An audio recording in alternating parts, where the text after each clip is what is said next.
Hello everyone. तो हम बात कर रहे हैं आज एक और नया और कमाल का चैप्टर मैकेनिक्स का, वह चैप्टर जो बच्चों को सबसे ज्यादा डिफिकल्ट लगता है। नाम है उसका system of particle and rotational motion, यानी कि सेंटर ऑफ मास और रोटेशनल मोशन आपको ऐसे वन शॉट में मिलने वाला है। आइए स्टार्ट करते हैं कंप्लीट लेक्चर की कहानी, और बहुत ही कमाल का रहने वाला है ये लेक्चर।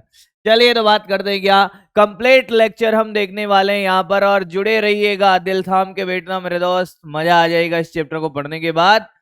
कंप्लीट सेशन देखने वाले हैं, कंप्लीट लेक्चर। चलिए स्टार्ट करा जाए। चलो चलो चलो चलो चलो, सेंटर ऑफ मास की कहानी स्टार्ट होगी। सबसे पहले बात कर लेते हैं साहब, ये चैप्टर आपने ऐसा क्यों बोला कि ये डिफिकल्ट है?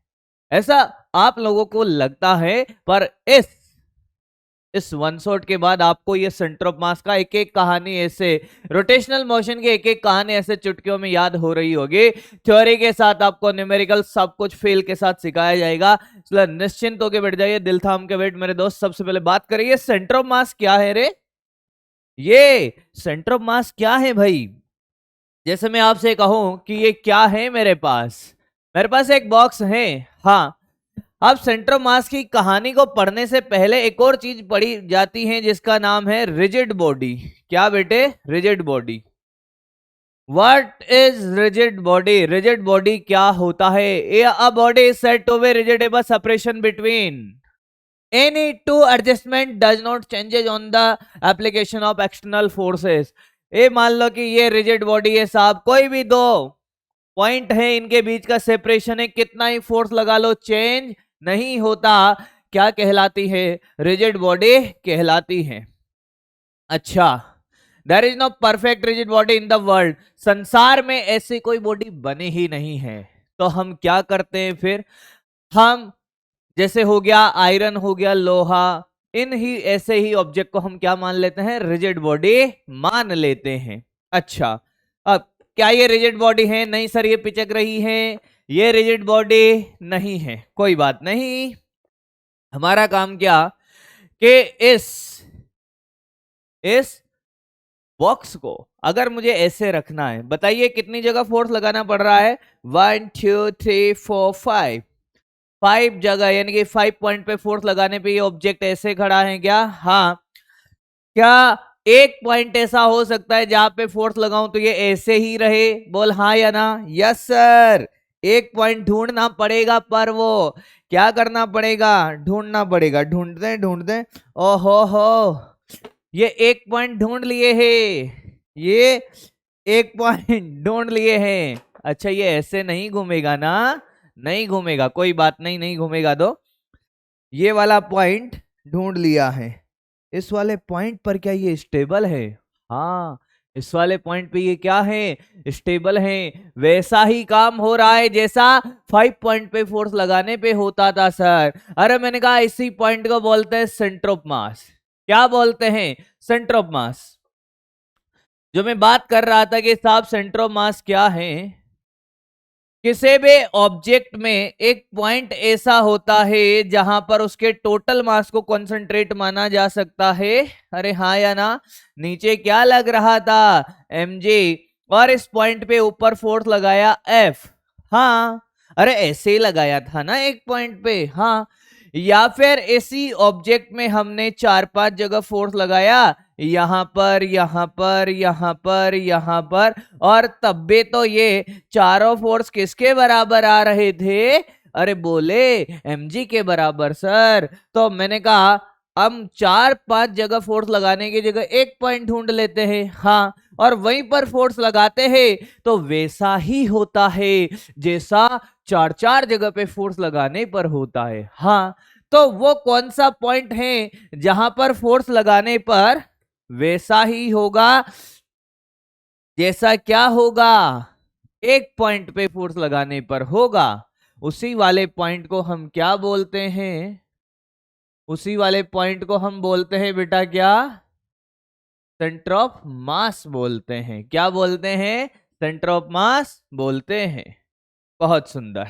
अब क्या करें भाई? मैंने कहा अगर ये बात आपको समझ आई है कि साहब सेंटर ऑफ मास क्या है, सेंटर ऑफ मास किसी भी ऑब्जेक्ट में किसी भी बॉडी का वह पॉइंट है जहां पर उसका टोटल मास कॉन्सेंट्रेट माना जा सकता है। रियल में ऐसा नहीं होता है। प्रैक्टिकली हमने देखा कि साहब अलग अलग पॉइंट पे फोर्स लगाते हैं तब भी हम एमजी को ही बैलेंस कर रहे हैं क्या? हाँ। क्या हम किसी एक पॉइंट पर फोर्स लगा के एमजी को बैलेंस कर सकते हैं? हाँ। इसका मतलब उस पॉइंट पे उसका टोटल मास क्या किया जा सकता है, क्या किया जा सकता है, माना जा सकता है। पर रियल में तो मास डिस्ट्रीब्यूट है ना, हाँ या ना?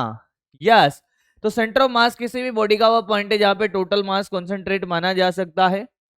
अच्छा, सेंटर ऑफ मास उस बॉडी के अंदर होगा, साइड में होगा, या बाहर, या कहीं भी हो सकता है, कहीं भी हो सकता है साहब। जैसे ये रिंग है, इस रिंग को ऐसे 5 पॉइंट पे फोर्स लगा के ऐसे स्टेबल किया। हाँ, यहाँ पे एक मासलेस स्ट्रिंग इधर बांध दो, इधर बांध दो, क्या एक ही पॉइंट पे फोर्स लगा के स्टेबल किया जा सकता है?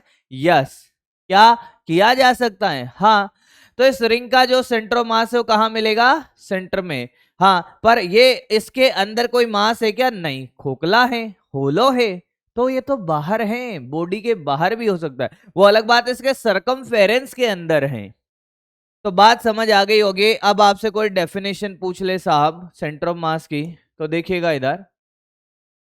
Center of mass of a body is defined as the point at which the whole mass of the body is supposed to be concentrated in order to study the motion of the body due to an external force in accordance with Newton's laws of motion।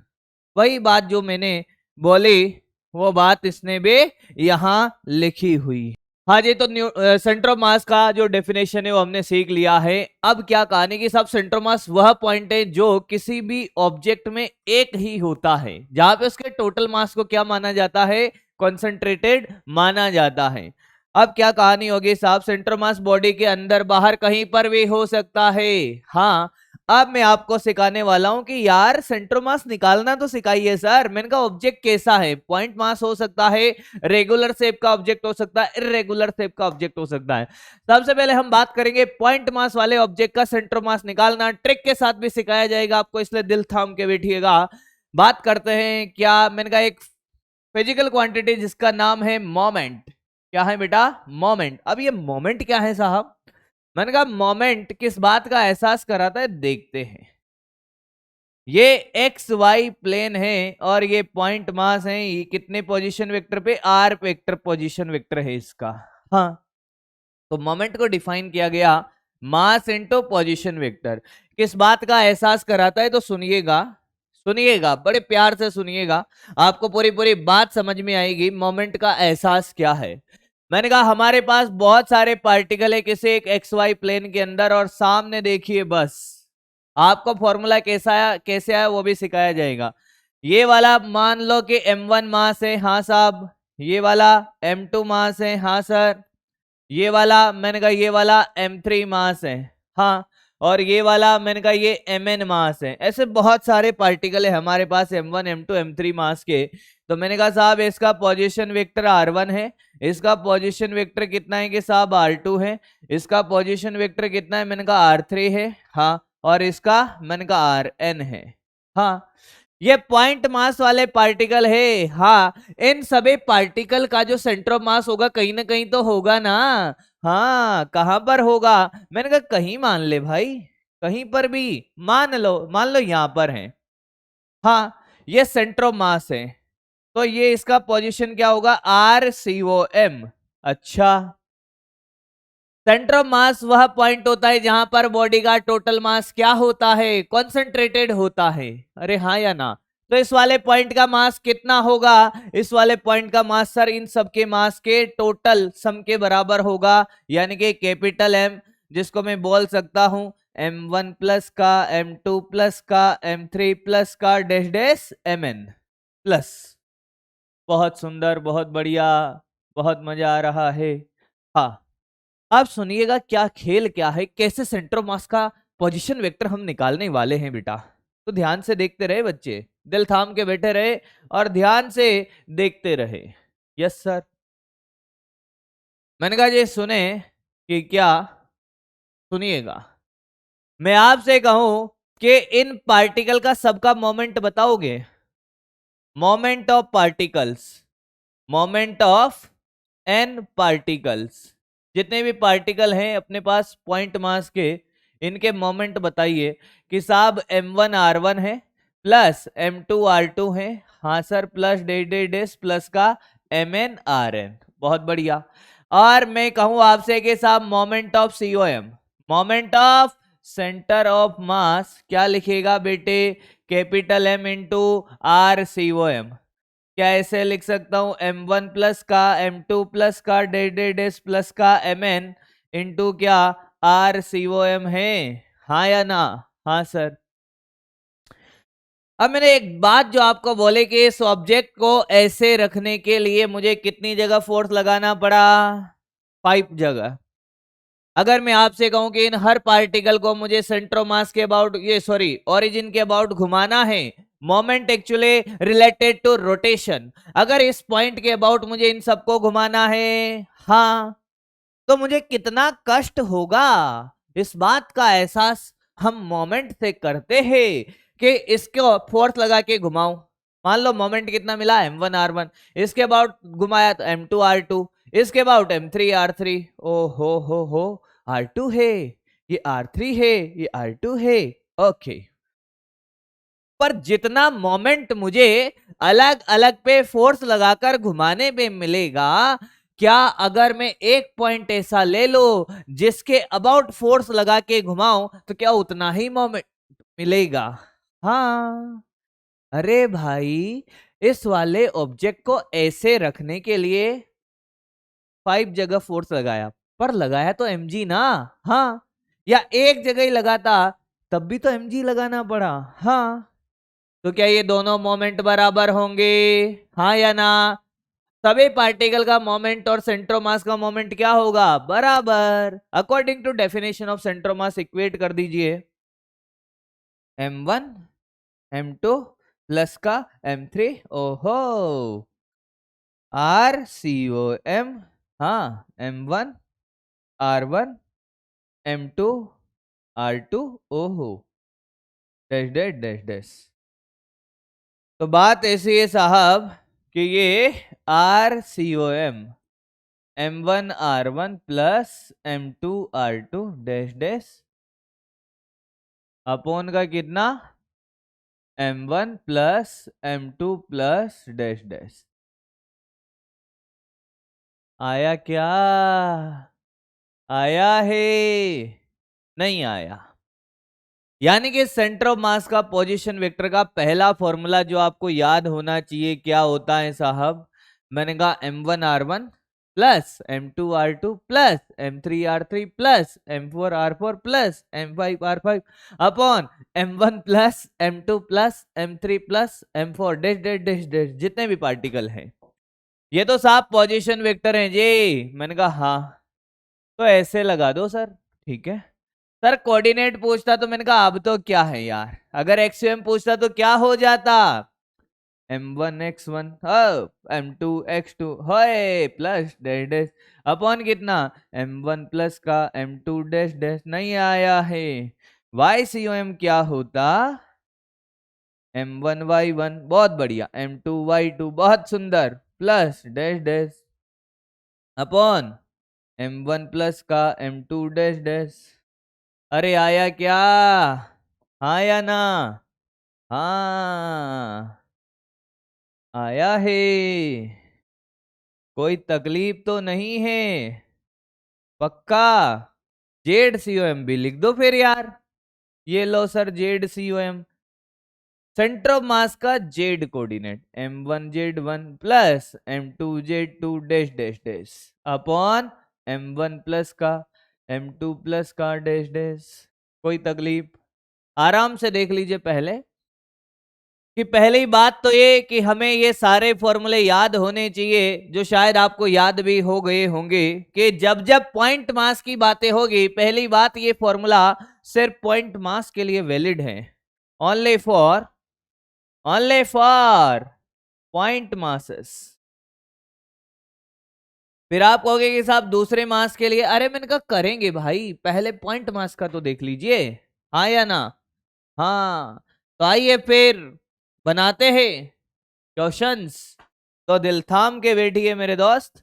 पहला question आपके लिए right angle triangle है जी साहब। और मैंने कहा जी कहानियां कुछ ऐसी हैं कि क्या सर। मैंने कहा यहाँ पे एम मास है, यहाँ पर भी एम मास है, पॉइंट मास है, यहाँ पर भी पॉइंट मास है। हाँ, कहानी क्या है? ये एक्स वाई प्लेन में है बेटे, ये वाई है। यस सर, आपसे क्या बोला है, ये एक्स है और ये वाई है। क्या ये इक्विलेटरल है? मैंने कहा जी हाँ, ये जीरो कोमा जीरो है। आपसे पूछा है फाइंड सेंटर ऑफ मास। क्या पूछा है?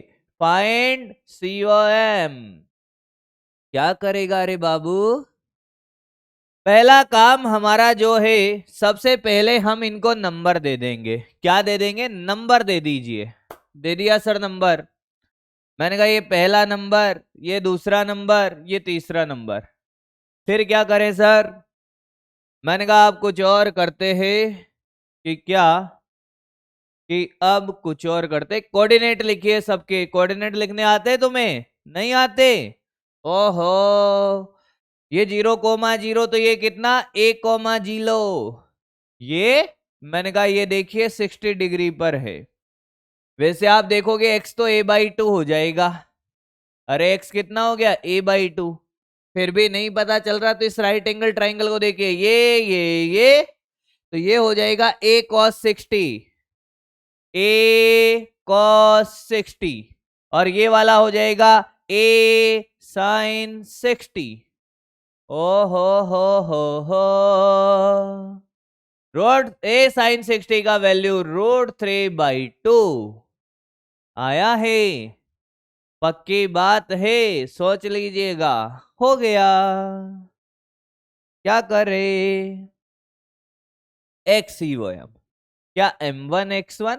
Yes sir. Plus M2 X2? Yes. M3 X3? Yes. Upon M1 plus M2 plus M3। हाँ, M1 कौन है रे? वो रहा। M1 इंटू जीलो, X1 जीलो है। M2 इंटू X2 यानी कि M इंटू A। ये X2 है, ये X3, plus M into A/2 upon कितना? 3M। XCOM। XCOM कितना आया है? XCOM आया है कितना? 1 + 1/2 3/2 MA अपॉन 3M। कितना सर? A/2 sir, A/2। किसी को कोई तकलीफ है? किसी को कोई परेशानी है क्या? नहीं है? YCOM निकालते हैं sir. YCOM M1Y1 plus M2Y2 plus M3Y3, बहुत बढ़िया, अपॉन M1 प्लस का M2 प्लस का M3। आइए भाई, आइए भाई, बताइए। M1 M है, इंटू जीलो है Y1। सर Y2 भी जीलो है, प्लस बोल भाई M into √3/2A upon 3M। नहीं आया है तो देखो, ये जीलो जीलो M से M कट गया, A/2√3 आया क्या? आया है। जेड स्वयं निकलेगा क्या? क्या जेड कोऑर्डिनेट जीलो है? एक्स वाई प्लेन में जेड क्या होता है? जीलो।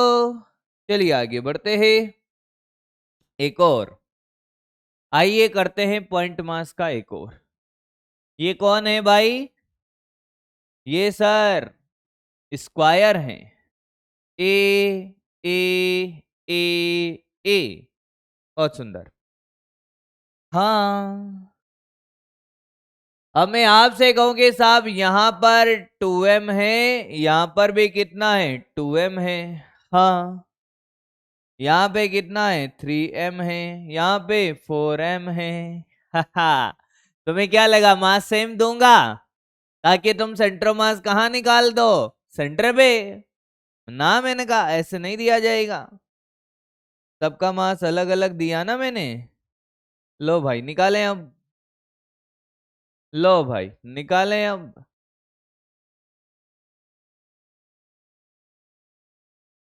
निकालें अब। ये x है और ये y है। ये कितना, जीरो कोमा जीरो। ये कितना हो जाएगा, a कोमा जीरो। ये a कोमा a और ये जीरो कोमा a। नहीं आया? कोऑर्डिनेट लिखना आता है? अरे ओरिजिन पे 0 0, यहाँ पे x कितना होगा a, y 0, ये a और 0 कोमा y। कर लोगे? x हम निकालते हैं, नंबरिंग कर दो बेटे, नंबरिंग कर दो 1 2 3 4। चलिए भाई डायरेक्ट करते हैं बेटे। 3m into zero plus 4m into A plus 2m into A, okay, plus 2m into zero upon कितना, 4 और 3 7 9 11m। बहुत सुंदर। एक्सएम कितना आया बेटे, 6ma अपॉन 11m, यानी कि एक्सएम आया 6/11a। कोई तकलीफ है कैसे भी तो बोल दे भाई, मुझे कोई तकलीफ नहीं है। आप सुनिएगा।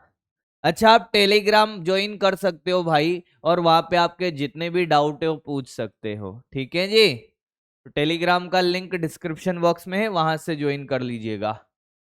आप बात करते हैं क्या YCOM की?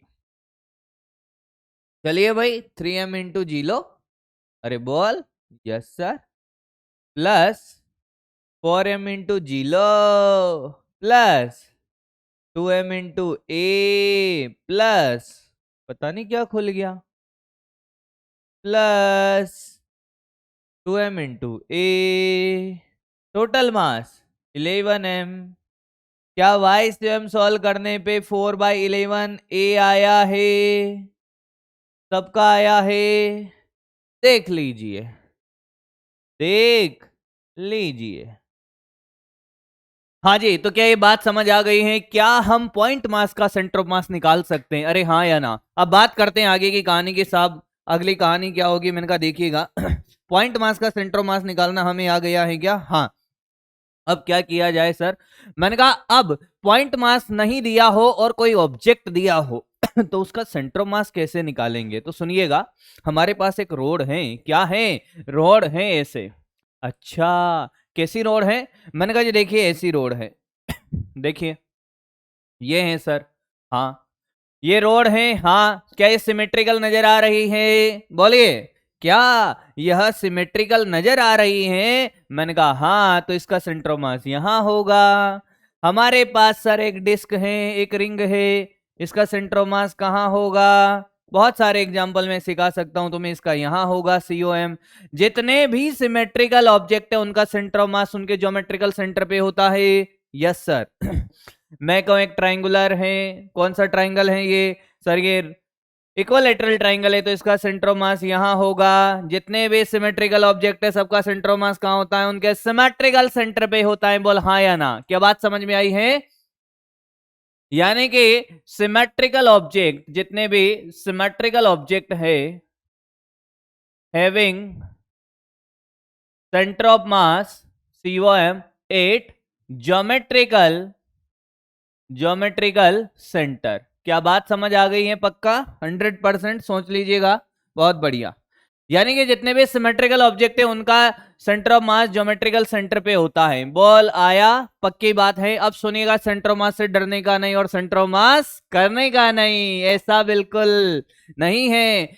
अगली बात करते हैं हम साहब कि क्या कि सेंटर ऑफ मास की कहानियां हमने जब सीखी, हाँ, तो हम क्या सीख रहे थे कि सिमेट्रिकल ऑब्जेक्ट की तो बात हो गई, अनसिमेट्रिकल ऑब्जेक्ट हो तब क्या करेंगे सर?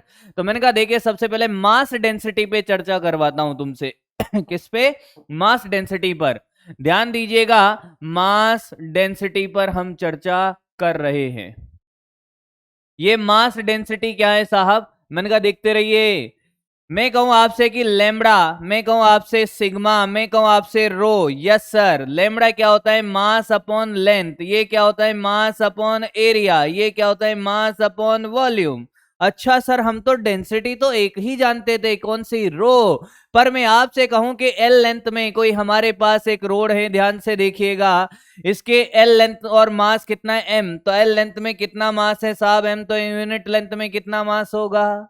एम बाय एल होगा। क्या होगा? एम बाय एल होगा। इसे ही लैम्ब्डा बोला है। क्या बोला है? लैम्ब्डा बोला है। फिर मैं आपसे कहूं कि साहब ये सिग्मा क्या? मैंने कहा कोई भी ए एरिया की प्लेट है, मास एम है। अगर एरिया ए में मास एम है तो यूनिट एरिया में कितना मास होगा? एम बाई ए। यही सिग्मा है। अच्छा, हमारे पास एक वॉल्यूम वाला ऑब्जेक्ट है, V volume mass M. V volume में कितना मास है? एम। तो यूनिट वॉल्यूम में कितना होगा? एम बाई वी होगा। बोल हाँ या ना? इसी को रो बोला है। क्यों निकाला है सर ऐसा? सुनिए जरा, क्यों निकाला है? मैंने कहा हमसे कोई कहे कि 20 रुपए में कितने 40 पेन आते हैं, तो 1 रुपए में कितने आएंगे साहब? 2। 2 रुपए में 4, 4 रुपए में 8, 8 रुपए में 16। मतलब यह है साहब कि हमसे कोई ये कह दे कि क्या, कि इस बात का एहसास है, इस बात का एहसास है कि अगर 4 रुपए में 8 पेन आ रहे, 8 में 16 आ रहे, हम डायरेक्ट बता पा रहे क्योंकि हमें 1 रुपए में कितने आते हैं इसका वैल्यू पता है। जैसे मैं कहूं कि एल लेंथ में मास एम है तो यूनिट लेंथ में एम बाय एल एन की लेमड़ा। तो किसी भी लेंथ के लिए मुझे मास निकालना हो, इसके एल बाई 2 के लिए निकालना हो, एल बाई 4 के लिए निकालना हो, तो मैं डायरेक्ट क्या करूंगा? उस लेंथ को लेमड़ा से मल्टीप्लाई कर रहा हूंगा। बोल हाँ या ना? देख बेटे, मान ले मान ले कि एल लेंथ में कितना मास है? एम। तो आपसे कहा है कि साहब यहां से जो एक्स लेंथ है इसमें मास बताइए, इसमें मास बताइए। तो हमने कहा कि साहब देखिए, लेमड़ा बराबर कितना था? एम बाई एल है। हाँ, तो एम जो भी इसमें एम डेस होगा, एम बराबर क्या? लेमड़ा एल ना? हाँ सर। तो मैं कहूं कि इसमें जो मास होगा उसको सुनिएगा, एम बराबर लेमड़ा एल। तो इसमें जो मास होगा उसको मैंने एम डेस बोला, लेमड़ा, और लेंथ कितना? एक्स। तो देखिएगा, लेमड़ा तो एम बाई एल हो गया, ये एक्स हो गया, ये एम डेस आ गया। देख आया क्या? क्या बात समझ में आई है? पक्की बात है? सोच लीजिएगा, समझ लीजिएगा, देख लीजिएगा, कोई तकलीफ तो नहीं है किसी को भी? पक्की बात 100%? हाँ या ना? अब सुनिएगा अब सुनिएगा, अब क्या किया जाए? अब क्या किया जाए? क्या किया जाए भाई? अब सुनिए क्या किया जाए, देखते हैं। अब इतनी सारी कहानी सुनने के बाद हमने कहा कि एक छोटा सा खेल कर दीजिए सर। मैंने कहा क्या? देखिएगा, सेंटर ऑफ मास आपको निकालना आना चाहिए या नहीं आना चाहिए? मैंने कहा आना चाहिए। कैसे निकाले सर सेंटर ऑफ मास? मैंने कहा किसका जी? ऑब्जेक्ट्स का। किसका? ऑब्जेक्ट का। जैसे आपके पास एक रोड है बेटा, ऐसी। क्या ये रोड आपको अनसिमेट्रिक नजर आ रही है? हाँ सर। इसका जो लेमड़ा है वो ऐसे दिया हुआ है 2x।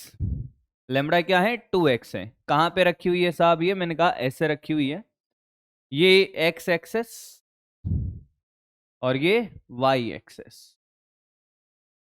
हाँ ठीक है। आपसे क्या पूछा है कि जैसे जैसे लेंथ बदल रही है वैसे वैसे क्या हो रहा है? इसका विड्थ बहुत छोटा है। हाँ, ये दिखाने के लिए ही सिर्फ ऐसे मोटी बनाई है, इसलिए डरे नहीं।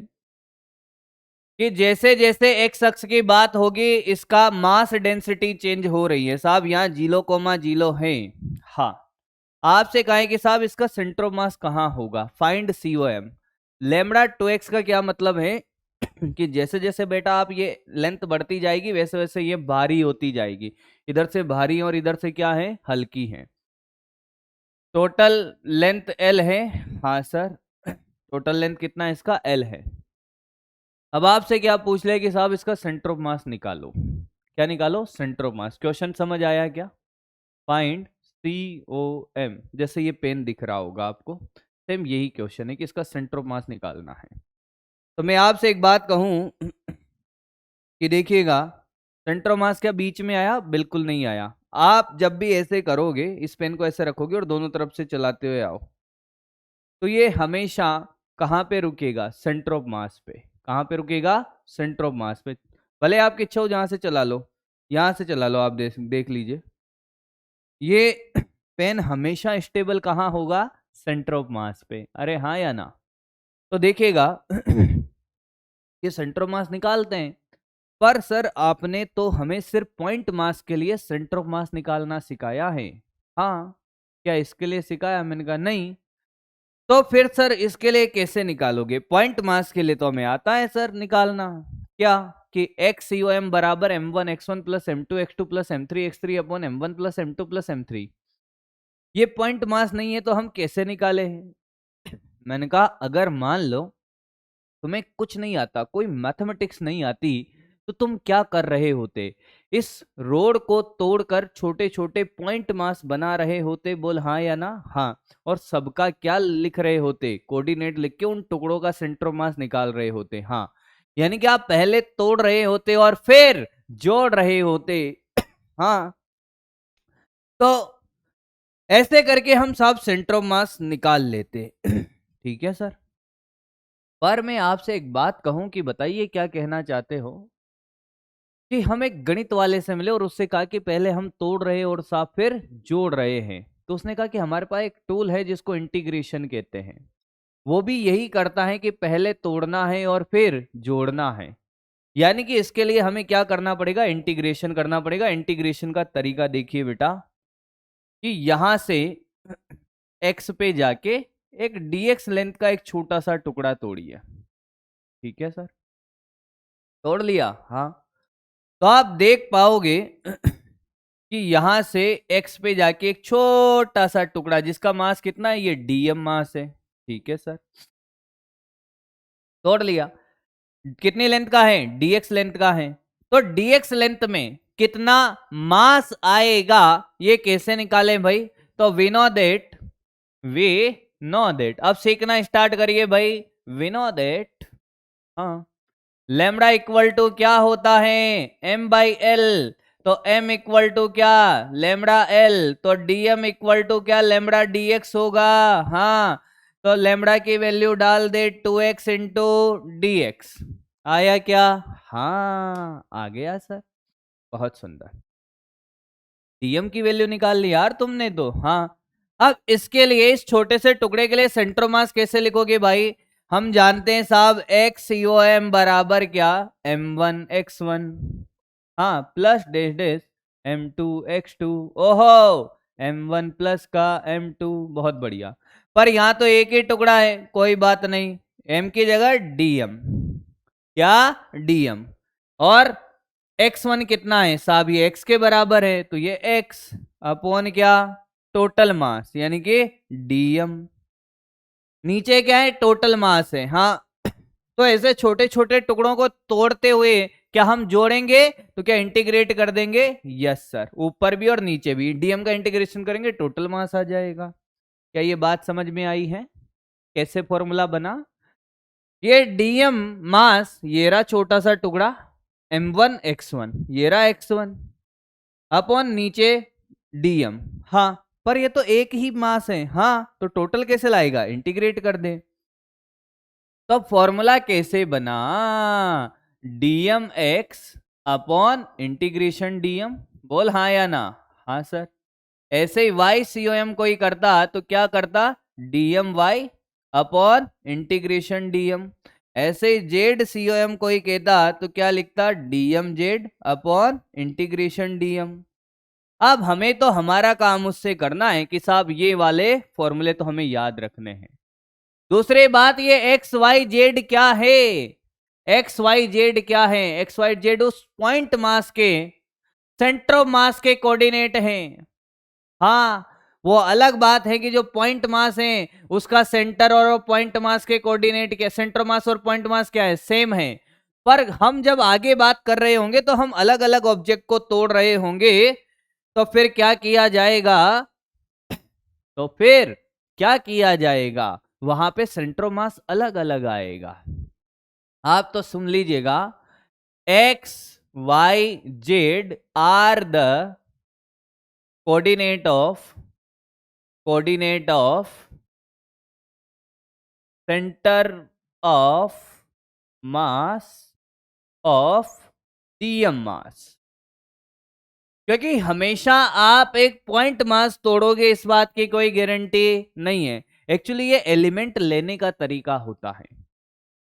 जैसे इस रोड के लिए हमने क्या किया, एक पॉइंट मास तोड़ लिया, पर हर जगह हम पॉइंट मास तोड़ेंगे इस बात की कोई गारंटी नहीं है। पॉइंट मास तोड़ा तो इस पॉइंट का सेंटर ऑफ मास भी यही है और ये डीएम मास भी यही है, तो एक्स ही है, पर हर जगह अलग अलग होगा ना बेटा फिर।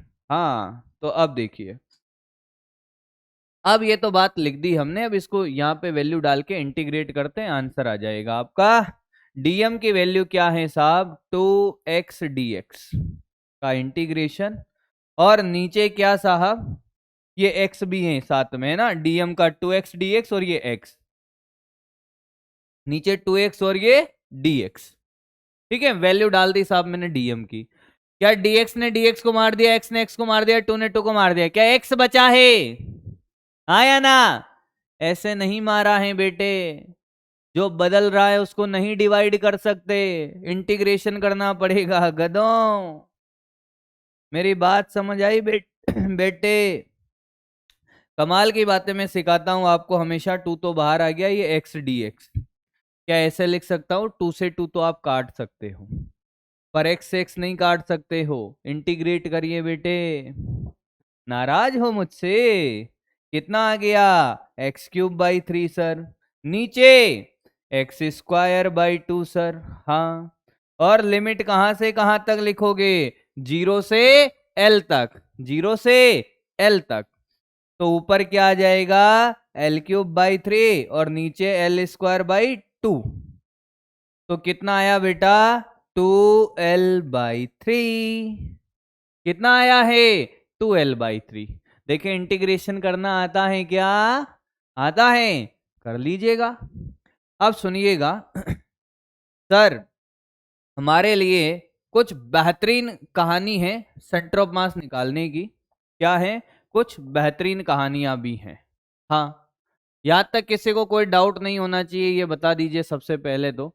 अगर ऑब्जेक्ट ऐसा हो तब भी आप निकाल सकते हो, टेढ़ा मेढ़ा हो तब भी इंटीग्रेशन करना होगा, आपके को ज्यादा परेशान नहीं किया जाएगा। और छोटी छोटी बातें करते हैं। अगर मैं आपसे कहूं कि मेरे पास 2 पॉइंट मास हैं, एक m1 है और एक m2 है, इस पे थोड़ी चर्चा करते हैं। हाँ, और दोनों के बीच का डिस्टेंस कितना है बेटा, r। आपसे कहा है कि find the centre of mass, find COM, find COM, इनका COM निकालना है। कहां से निकालना है, मैंने कहा यहां से निकाल लो। यहां से निकालेंगे तो हमने कहा इसके कोऑर्डिनेट क्या लिखेंगे, r,0। यस और नो, यस और नो। हमने कहा यहां से centre of mass r1 distance पे आया, ये COM है। अब r1 कैसे लिखें कि साहब ये x एक्सेस है, तो XCOM क्या लिखते हैं, m1x1 प्लस m2x2 अपॉन क्या, m1 प्लस का m2। m1 तो m1 है और x1 जीरो है, प्लस m2 इंटू r है x2 अपॉन m1 प्लस का m2। बहुत बढ़िया। XCOM किसके बराबर है, r1 के, m2r upon m1 plus m2 आया है। बहुत सुंदर, m1r upon m1 plus m2 आया है। अगर ये आ गया तो मैं कहूं यहां से r2 है तो r2 निकाल सकता है कि हाँ सर ये टोटल r है, देखिएगा। तो ये r2 कैसे आएगा, r minus r1, r minus r1 कितना, m2r upon m1 plus m2। अरे यही आया है ना? हाँ, वैल्यू डालो ना बेटा, m1r plus m2r minus m2r upon m1 plus m2। अरे एलसीएम लेना आता है, ये कट गया, r2 बराबर m1r upon m1 plus m2। क्या तुम्हें मेरी बात समझ में आई है, बोल दीजिए। ये R1 है और ये R2 है। इन दोनों को जब हमने देखा तो एक पैटर्न नजर आ रहा है, क्या कि देखिए R1 में बात करें तो M2 है, नीचे दोनों में टोटल मास है। हाँ, R1 की बात करें तो सामने वाले का मास है और इंटू बीच का डिस्टेंस है। R2 की बात करें तो इसके सामने वाले का मास है इंटू टोटल बीच का डिस्टेंस है और अपन टोटल मास है, तो डायरेक्ट ही कर देंगे सर। देखो मास्टर तुम्हें डायरेक्ट सिखाएगा, ये M1 है और ये M2 है। अब क्या होगा, अब ये होगा साहब कि इनके बीच का डिस्टेंस R है साहब, और आपसे कहा जाए कि R1 निकालो यहां से सेंटर ऑफ मास, तो R1 क्या, सामने वाले का मास इंटू बीच का डिस्टेंस अपॉन टोटल मास। देख डायरेक्ट, देख डायरेक्ट आपसे कहे कि साहब R2 निकालो, तो R2 क्या, सामने वाले का मास, किसका, सामने वाले का, अपॉन क्या, M1 प्लस M2। आया क्या, अरे आया है पक्का, सोच लीजिए। जैसे मैं आपसे कहूं कि सेकते रहे, जागते रहे, सेकते रहे, ये 3 kg है, यस सर, ये 2 kg है, यस सर, ये 5 मीटर के डिस्टेंस पे है, हाँ, find centre of mass, find centre of मास। तो हमने कहा साहब यहां से R1 सामने वाले का मास, बीच का डिस्टेंस अपॉन टोटल मास, ओहो ये 2 मीटर आ गई है। R2 निकालिए, सामने वाले का मास, बीच का डिस्टेंस अपॉन टोटल मास, ओहो ये 3 आ गई है। ये 2 मीटर है और ये 3 मीटर है, बहुत सुंदर। क्या आपको नहीं लगता कि जिस ऑब्जेक्ट का मास ज्यादा है उसके पास में सेंटर ऑफ मास आया है? हाँ, जिस ऑब्जेक्ट का मास ज्यादा है उसके पास क्या आया है, सेंटर ऑफ मास आया है। क्या दो ही पॉइंट ऑब्जेक्ट हो तो centre of mass along the line joining of two masses मिलता है, हाँ या ना? और ज्यादा वाले के पास मिलता है, किसके पास, ज्यादा वाले के पास। बहुत सुंदर, बहुत बढ़िया, बहुत मजा आया। अब सुनिएगा, ये सारी कहानी होने के बाद और देखिए कुछ और कहानियां आपको सुनाई जाती हैं, सिखाई जाती हैं कि क्या ध्यान से सुनते रहिए और सीखते रहिए, चीजें बड़ी कमाल की हैं। और छोटे छोटे क्वेश्चन, मान लो यार ये 2 kg का है और ये 3 kg का है, हाँ, इनका सेंटर मास कहीं बीच में होगा। हाँ, अब क्वेश्चन क्या है कि if centre of mass is at rest, if COM is at rest and 3 kg displace right 2 meter, then find displacement of 2 kg। Question समझ आया है? एक 3 kg है और एक 2 kg है, हाँ, सेंटर ऑफ मास वहीं रहे और 3 kg को इधर कितना शिफ्ट कर दिया जाए, 2 मीटर, तो 2 kg का डिस्प्लेसमेंट बताना है, उसको कितना शिफ्ट करना पड़ेगा ताकि सेंटर मास अपनी पोजीशन चेंज ना करे। तो हमने कहा कि इनके बीच का डिस्टेंस तो मैंने कहा जरूरत नहीं है, ये जानता है M1 R1 plus M2 R2 dash dash dash जितने भी हैं, M1 प्लस M2। मैंने कहा जी थोड़ा सा इसका डिफरेंशिएट कर दीजिए, क्या ऐसे लिख सकता हूँ, DRCOM, M1 DR1 M2 DR2 upon क्या, M1 प्लस M2।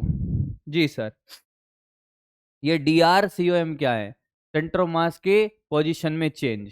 DR1 क्या है, 3 kg की पोजीशन में चेंज। DR2 क्या है, मान लो 2 kg की पोजीशन में चेंज।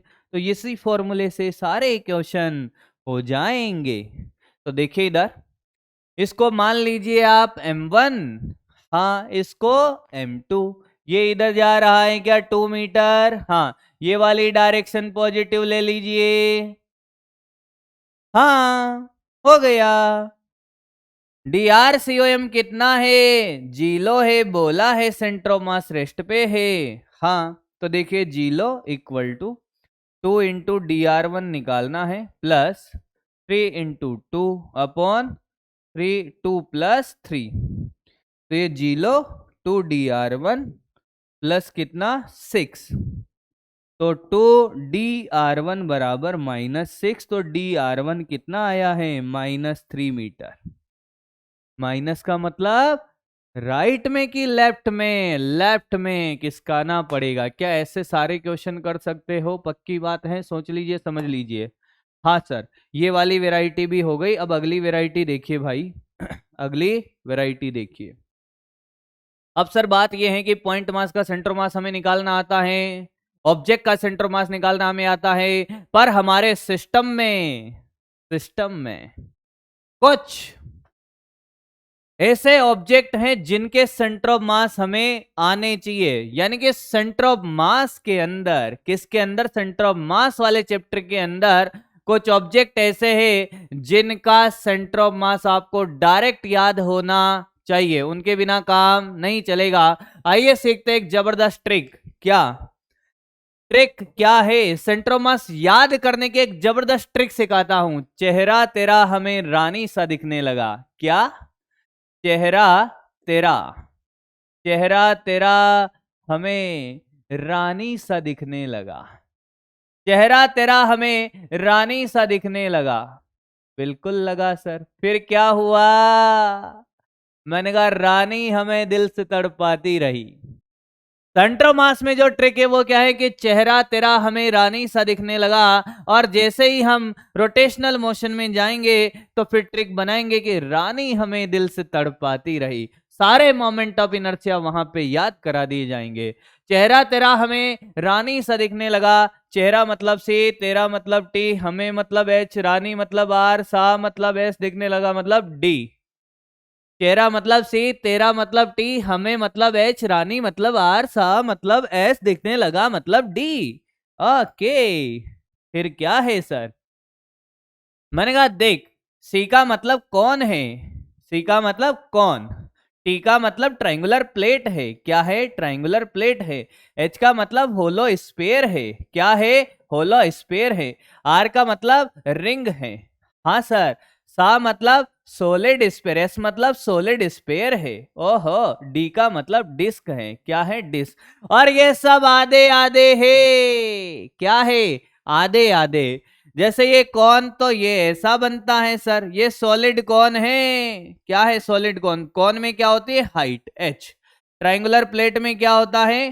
हाइट होती है, ये एच। हाँ, होला स्फीयर ये आधा है भाई, सेम ही है। पूरे का तो सेंटर पे होगा ना।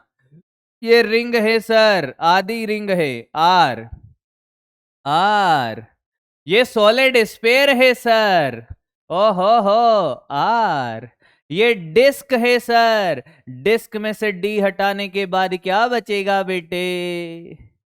आप सुनिएगा, वापस से दोहराएंगे। यहां से सेंटर मास यहां से निकाल रहे हैं, सुन लीजिएगा। ओरिजिन यहाँ है सब में सेंटर मास नीचे से है। पता चला ऊपर से निकाल लिए हो किताबों में, और फिर बोल दो मास्टर ने गलत पढ़ाया है। चेहरा तेरा हमें रानी सा दिखने लगा। चेहरा मतलब सी, तेरा मतलब टी, हमें मतलब एच, रानी मतलब आर, सा मतलब एस, देखने लगा मतलब डी। टी मतलब कौन? सॉलिड कौन है? टी मतलब ट्रायंगुलर प्लेट है, एच मतलब होलो स्फीयर है, आर मतलब रिंग है, एस मतलब सॉलिड स्फीयर है, डी मतलब डिस्क। अब क्या करेंगे? 1 2 3 4 5 6 लाइन बनाएंगे ऐसे। 1 2 3 4 5 6। फिर यहां लिखेंगे 2 3 4। क्या लिखेंगे? 2 3 4। यहां लिखेंगे 4 3 2। फिर पाई 8 3 पाई, ये याद रखना है। पाई 8 3 पाई हो गया। क्या कि इसमें आर आता है, आर, इसमें आर, इसमें आर, इसमें आर, इसमें एच, और इसमें भी एच। आया क्या?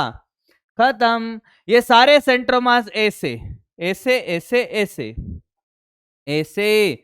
ये यहां से इधर, यहां से यहां, ये नीचे से है। हाँ सर, ये तो सॉलिड कौन है क्या? मैंने कहा हाँ। होलो कौन का क्या होता है? होलो कौन का ये होता है। अगर कोई होलो कौन पूछ ले तो सेंट्रोमास ये होता है। ये सारे के सारे तुम्हें याद होने चाहिए। क्या हम एक बार फिर से ट्राई करें क्या इस ट्रिक को याद करने का? हाँ या ना? हाँ। आइए याद करते हैं सेंट्रोमास के कमाल के ट्रिक। चेहरा तेरा, क्या? चेहरा तेरा हमें रानी सा दिखने लगा। चेहरा तेरा हमें रानी सा दिखने लगा। चेहरा मतलब से, तेरा मतलब टी, हमें मतलब एच, रानी मतलब आर, सा मतलब एस, दिखने लगा मतलब डी। सी का मतलब सॉलिड कौन है, टी का मतलब ट्रायंगुलर प्लेट, एच का मतलब होलो स्फीयर, आर का मतलब रिंग, एस का मतलब सॉलिड स्फीयर, डी का मतलब डिस्क। डायग्राम आपके सामने 1 2 3 4 5 6 6 लाइनें बनानी है, 2 3 4 4 3 2 पाई 8 3 पाई, जिसमें रेडियस आता है रेडियस, जिसमें हाइट आती है हाइट। यही सेंटर ऑफ मास का कमाल का ट्रिक है मेरे दोस्त। फिर मोमेंट ऑफ इनर्शिया में जब चेहरा तेरा हमें रानी सा दिखने लगा तो फिर आप क्या कहोगे, रानी हमें दिल से तड़पाती रही।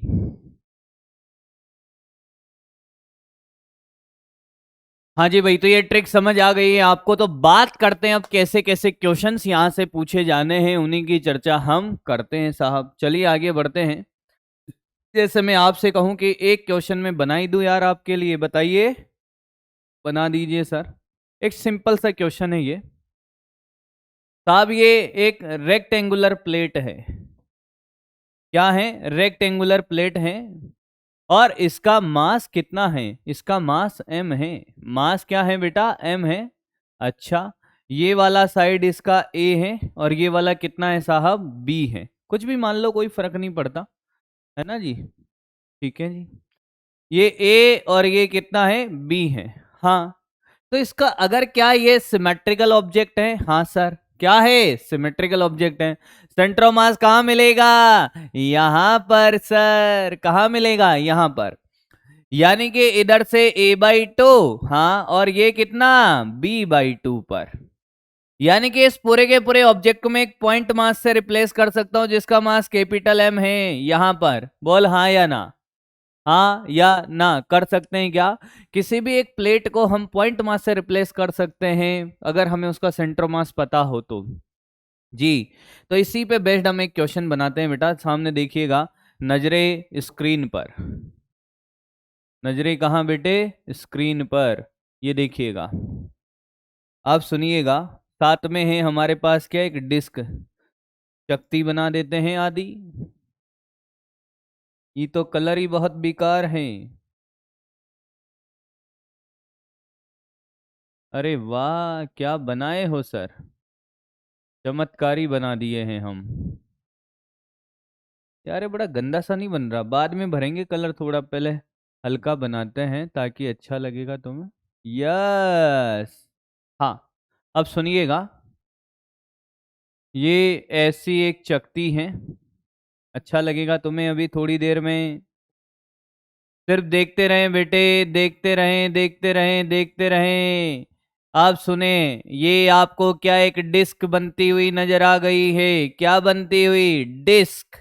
अच्छा, मैं हिंदी के वर्ड बोल देता हूं ना। कुछ बच्चों के कमेंट भी थे, सर थोड़ा हिंदी यूज करिएगा। हाँ, अब प्यार है, प्रेम है आपका यार, हिंदी वालों का भी मेरे साथ जुड़ा हुआ है प्रेम, तो क्या ही कर सकते हैं भाई।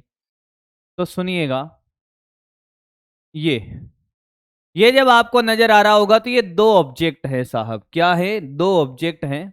और ऐसे क्वेश्चन बहुत बार पूछे जाते हैं भाई कि साहब एक तो डिस्क है ये, हाँ, और क्या है? एक रेक्टेंगुलर प्लेट है। ठीक है, अब क्वेश्चन बना दीजिए सर। मैंने कहा देखिए, ये वाला जो रेडियस है इसका क्या है बेटा? रेडियस। ये रेडियस है कितना? मान लीजिए a है। कितना है? a।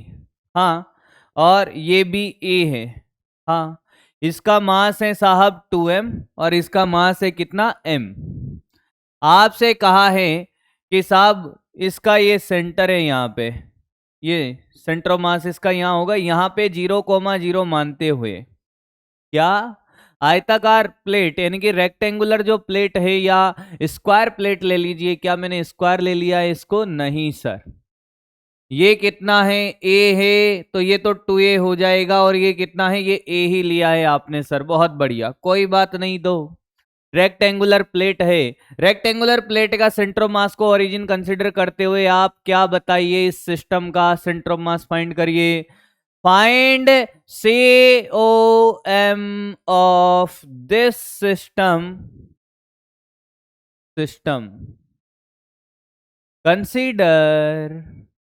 Consider क्या? Origin it COM of rectangular plate. चलिए क्या करें सर, मैंने कहा बड़ा आसान है। अगर आप इस डिस्क को देखें, किसको, डिस्क को, तो डिस्क का सेंटर मास यहाँ पे कहीं पे मिलेगा। कहाँ मिलेगा, यहाँ पे। क्या मैं इसको पॉइंट मास से रिप्लेस कर सकता हूँ? यस सर, बिल्कुल, वाई नॉट, क्यों नहीं कर सकते। ये रहा सर इसका सेंट्रो मास, ये रहा सर। इसका मास कितना है कि साहब 2m है। इसका मास कितना है साहब कि m है। हाँ, ये वाला डिस्टेंस कितना है, मैंने कहा ये टोटल कितना है a, तो ये तो a/2 है। यहां से लेकर यहां तक का कितना है, a/2। हाँ, और ये कितना है, मैंने कहा अभी निकालते हैं, पीछे ट्रिक के पास चलते हैं। चेहरा तेरा हमें रानी सा दिखने लगा, d का मतलब डिस्क, यानी कि 4r/3 pi is the centre of mass of disc. तो अब क्या होगा, अरे भाई, तो क्या ये 4a/3 पाई होगा? यस सर, बहुत सुंदर, हो गया। आपके पास एक m मास है, दूसरा 2m मास है, और ये जो r है ये किसके बराबर है, a/2 प्लस 4a/3 पाई के। क्या यहां से मुझे सेंट्रो मास लिखना है? हाँ, सामने वाले का मास। 2 पॉइंट मास के लिए क्या करेंगे, सामने वाले का मास यानी कि इधर से लिखना है, तो RCOM क्या आएगा यहां से, ये आएगा साहब इसका मास इंटू बीच का distance upon total mass 3m, यानी कि RCOM कितना आया, ये तो कट ही गया 1/3, और r का मान, r का वैल्यू ये रहा a/2 plus 4a/3 pi. This is the answer बेटे। ऐसा लग रहा था क्या ही क्वेश्चन बना दिया है, पर क्या आसान बना दिया, एकदम कमाल की बातें। चलिए, तो ऐसे बहुत सारे डिफरेंट डिफरेंट वैरायटी के क्वेश्चन आपसे पूछे जा सकते हैं, और इस बेहतरीन मेथड हो नहीं सकता, आसान मेथड हो नहीं सकता। अब बात करते हैं कुछ और छोटी छोटी बातों पे हम चर्चा करते हैं। सेंट्रो मास की कहानी, COM की कहानी की हम चर्चा करते हैं। बेटा क्या कहानी है? अगर मैं आपसे कहूं कि क्या बात है सर, मैंने कहा बात ऐसी है, सुनिएगा, कि आपने एक फॉर्मूला पढ़ा है, एफ नेट बराबर क्या होता है, MA। हाँ, एफ नेट बराबर क्या होता है, MA होता है सर। ठीक है सर, तो आप मुझे बताइए ए क्या है। ए किसका एक्सेलरेशन है? A is the acceleration of body, या A is the acceleration of centre of mass? किसका एक्सेलरेशन है बेटा? A is acceleration of centre of mass. यानी कि आज के बाद एफ नेट का फॉर्मूला आपको ये पता होना चाहिए, MACOM। अच्छा, नेट फोर्स का जो फॉर्मूला होता है उसमें एक किसका एक्सेलरेशन होता है सर? सेंटर ऑफ मास का। किसका होता है बेटे? सेंटर ऑफ मास का। सीखते चलें, सीखते रहें एकदम। मैं आपसे कहूं कि अगर नेट फोर्स 0 है, स्टार वाली बातें, नेट फोर्स 0 है, this imply that acceleration of centre of मास 0 होगा क्या? हाँ, अगर किसी ऑब्जेक्ट पे नेट फोर्स 0 है तो acceleration of centre of mass क्या होगा? 0 होगा। क्या होगा? 0। अच्छा, बहुत सुंदर। अब मुझे एक बात बताइए, और छोटी छोटी बातें करता हूं। RCOM क्या था? M1R1 प्लस M2R2 अपॉन क्या बेटा? M1 plus M2। तो velocity of centre of mass क्या होगा? M1V1 प्लस M2V2 अपॉन क्या? M1 प्लस का M2। Acceleration of centre of mass क्या होगा? M1A1 plus M2A2 upon M1 plus का M2। आप ये ऐसा तो नहीं सोच रहे कि ये कैसे लिखा है। एक बार डिफरेंशिएशन करने पे वेलोसिटी आता है और एक बार और करने पे एक्सेलरेशन आता है। कोई तकलीफ तो नहीं है, सीखते रहे, आगे बढ़ते हैं। अब मैंने आपसे कहा कि साहब पहला पॉइंट देखिएगा, ध्यान दीजिएगा, पेन नीचे बेटा, MACOM। हाँ, अगर मैं कहूं कि साहब नेट फोर्स 0 है, हाँ, this imply that acceleration of centre of मास 0। हाँ, पर क्या इसका मतलब है कि उस सिस्टम के सभी पार्टिकल का एक्सेलरेशन भी 0 होगा क्या? क्या कहना चाहते हो सर? मैंने कहा ACOM का फॉर्मूला कितना है? M1A1 प्लस M2A2 अपॉन क्या? M1 plus M2। हाँ, अगर ACOM 0 है तो M1A1 प्लस M2A2 जीरो है क्या? हाँ सर। अरे जीरो में चला गया ना। अगर एफ नेट जीरो है तो एसीएम जीरो, इसका मतलब क्या A1 A2 भी जीरो है क्या? नहीं, हर पार्टिकल का एक्सेलरेशन जीरो होगा, इस बात की कोई गारंटी नहीं है। तो सी का क्या sir? It does not imply that A1 बराबर A2 बराबर dash dash dash equal to zero. पहला पॉइंट हमें यह सिखाता है कि अगर किसी सिस्टम पे नेट फोर्स जीरो है, क्या है? नेट फोर्स जीरो है, तो acceleration of centre of mass zero होगा। पर उस सिस्टम के हर पार्टिकल का एक्सेलरेशन जीरो हो, इस बात की कोई गारंटी नहीं है। हो भी सकता है और नहीं भी। हर पार्टिकल का एक्सेलरेशन जीरो होगा, इस बात की कोई गारंटी नहीं है। It does not imply that A1 A2 A3 बराबर क्या? जीरो। ओके, पर क्या गारंटी है कि अगर acceleration of centre of mass zero है, this imply that d upon dt velocity of centre of mass, अरे बोल भाई, dv बाई dt जीरो होगा कि नहीं? ऐसे लिखो, बात एक ही है। तो VCOM बराबर कांस्टेंट होगा क्या? यस सर, कांस्टेंट का डिफरेंशिएशन करेगा तभी तो जीरो आएगा, आएगा कि नहीं? हाँ सर। अगर मैं आपसे ये बोलूं कि किसी सिस्टम पे एक्सेलरेशन जीरो है सेंटर ऑफ मास का, तो velocity of centre of mass क्या होगी? कांस्टेंट होगी। क्या होगी? कांस्टेंट होगी। तो मैं कहूं कि वेलोसिटी ऑफ सेंटर मास ऐसे लिखते हैं क्या? ऐसे ना। हाँ हाँ हाँ, ऐसे लिखते हैं। कैसे? ऐसे। अगर ये कांस्टेंट है तो क्या इसका मतलब है V1 V2 V3 भी कांस्टेंट होगा क्या? ऐसा कोई जरूरी नहीं है। अरे क्या मैं ये कहूं it does not imply that V1 बराबर V2 बराबर डेड कांस्टेंट, क्या ऐसा जरूरी है? नहीं। क्या कहना चाहता हूं, मेरी बात ध्यान से सुनिए। ये पेन है और ये अर्थ है, हाँ, दोनों के बीच में नेट फोर्स जीरो है क्या? यस सर, जितना पेन अर्थ के ऊपर लगा रहा है, अर्थ पेन के ऊपर उतना ही लगा रही है। अच्छा, तो क्या मैं कहूं कि जब ये पेन नीचे जाएगा तो इसकी वेलोसिटी चेंज होगी क्या? हाँ, जितनी वेलोसिटी से नीचे जा रहा होगा उतनी वेलोसिटी से अर्थ थोड़ी आ रही होगी बेटे। तो हर पार्टिकल की वेलोसिटी भी क्या सेम होगी, इस बात की कोई गारंटी नहीं है। कांस्टेंट होगी, इस बात का कोई गारंटी नहीं है। वेलोसिटी चेंज हो रही होगी, यानी कि वेलोसिटी ऑफ सेंटर ऑफ मास तो कांस्टेंट है, पर हर पार्टिकल की वेलोसिटी कांस्टेंट होगी, इस बात की कोई गारंटी नहीं है। अरे सर, ये वेलोसिटी कांस्टेंट का मतलब क्या आ गया? मैंने कहा देख देख देख देखना। अगर मैं आपसे कहूं कि नेट फोर्स जीरो है, this imply that acceleration of centre of mass zero है, this imply that velocity of centre of mass क्या है? कांस्टेंट है। अरे इसको देखा तो ऐसा लगा, क्या लगा कि velocity of centre of mass m1 v1 plus m2 v2 dash dash dash dash dash dash dash upon क्या? m1 plus m2। हाँ या ना? अरे सर ये कांस्टेंट है, तो m1 प्लस m2 ये क्या? VCOM। हाँ, अरे ये तो कांस्टेंट है सर। क्या है? कांस्टेंट है, क्योंकि इस कंडीशन को सेटिस्फाई कर रही है। हो तो सर मैंने कहा क्या, अगर ये कांस्टेंट है तो तुम्हें नहीं लगता कि इसको इसके बराबर लिखेगा? m1 v1 plus m2 v2 dash dash dash dash dash, क्या ये कांस्टेंट है? हाँ, ये क्या देख लिया मैंने? ये क्या देख लिया सर? ये तो टोटल मोमेंटम कांस्टेंट है, यानी कि conservation of momentum p constant आ गया है। हाँ, what is the condition of momentum conservation? यही है।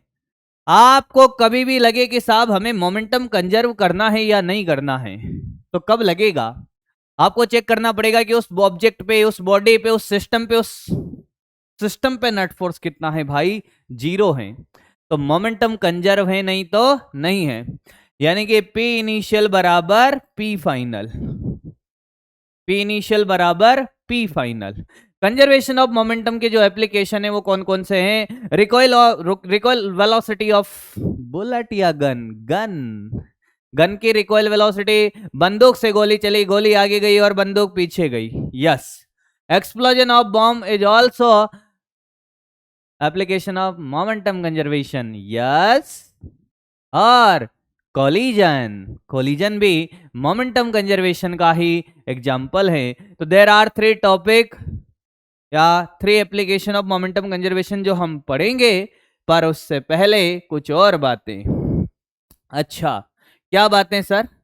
अगर मैं आपसे कहूं कि किसी सिस्टम पे नेट फोर्स 0 है, यस सर, क्या है?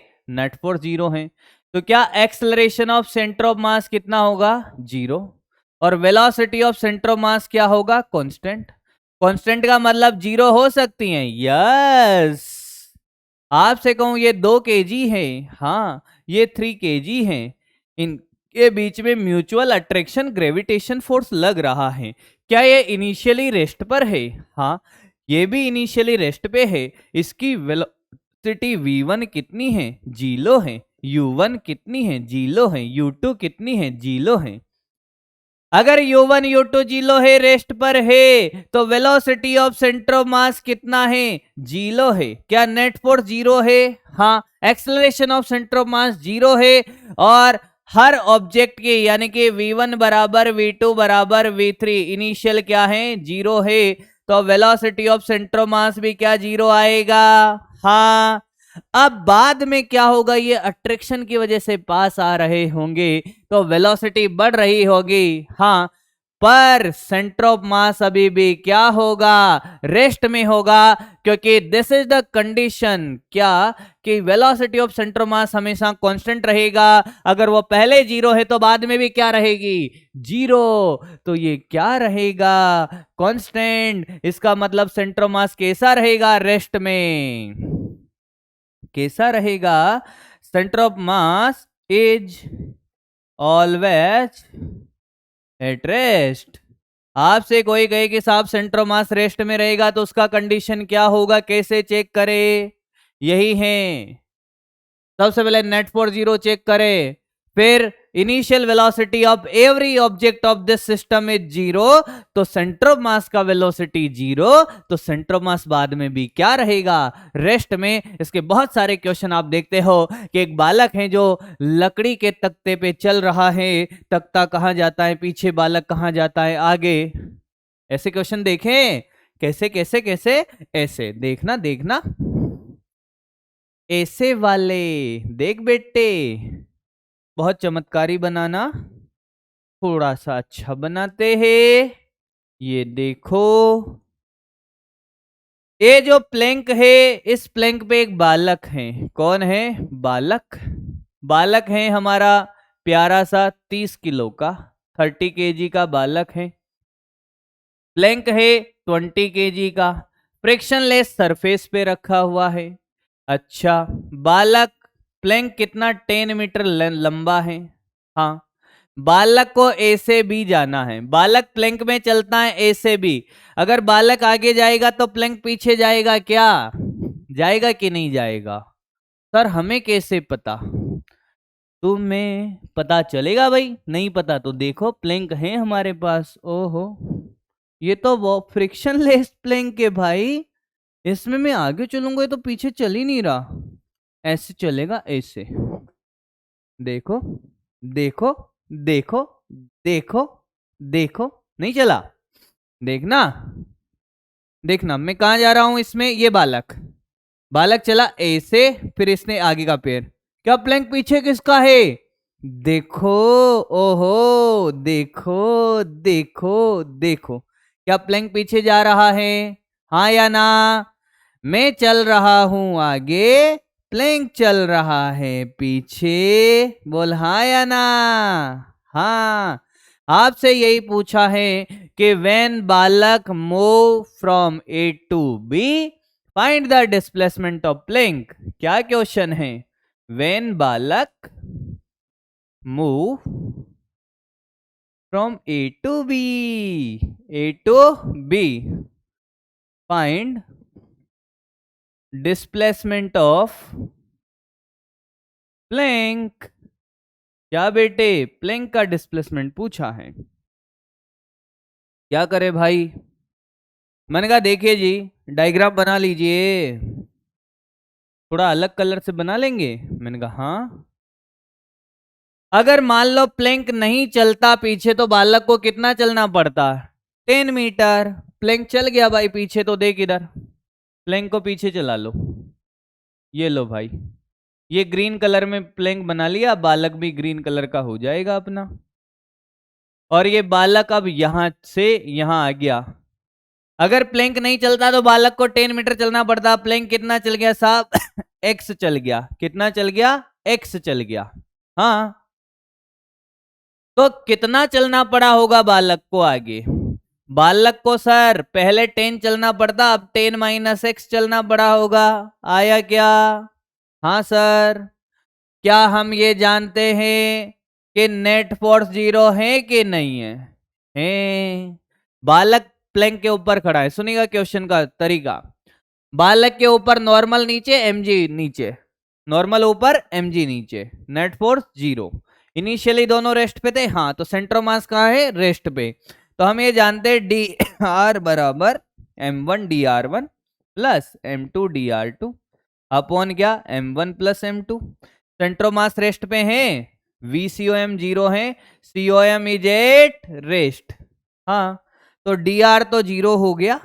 हाँ, अब मान लो कि बालक को m1 लिया, आगे जा रहा है, आगे वाली डायरेक्शन को पॉजिटिव, पीछे वाली को नेगेटिव। बालक कितना चला? m इंटू 10 माइनस एक्स, यानी कि बालक का मास है 30 into 10 minus x.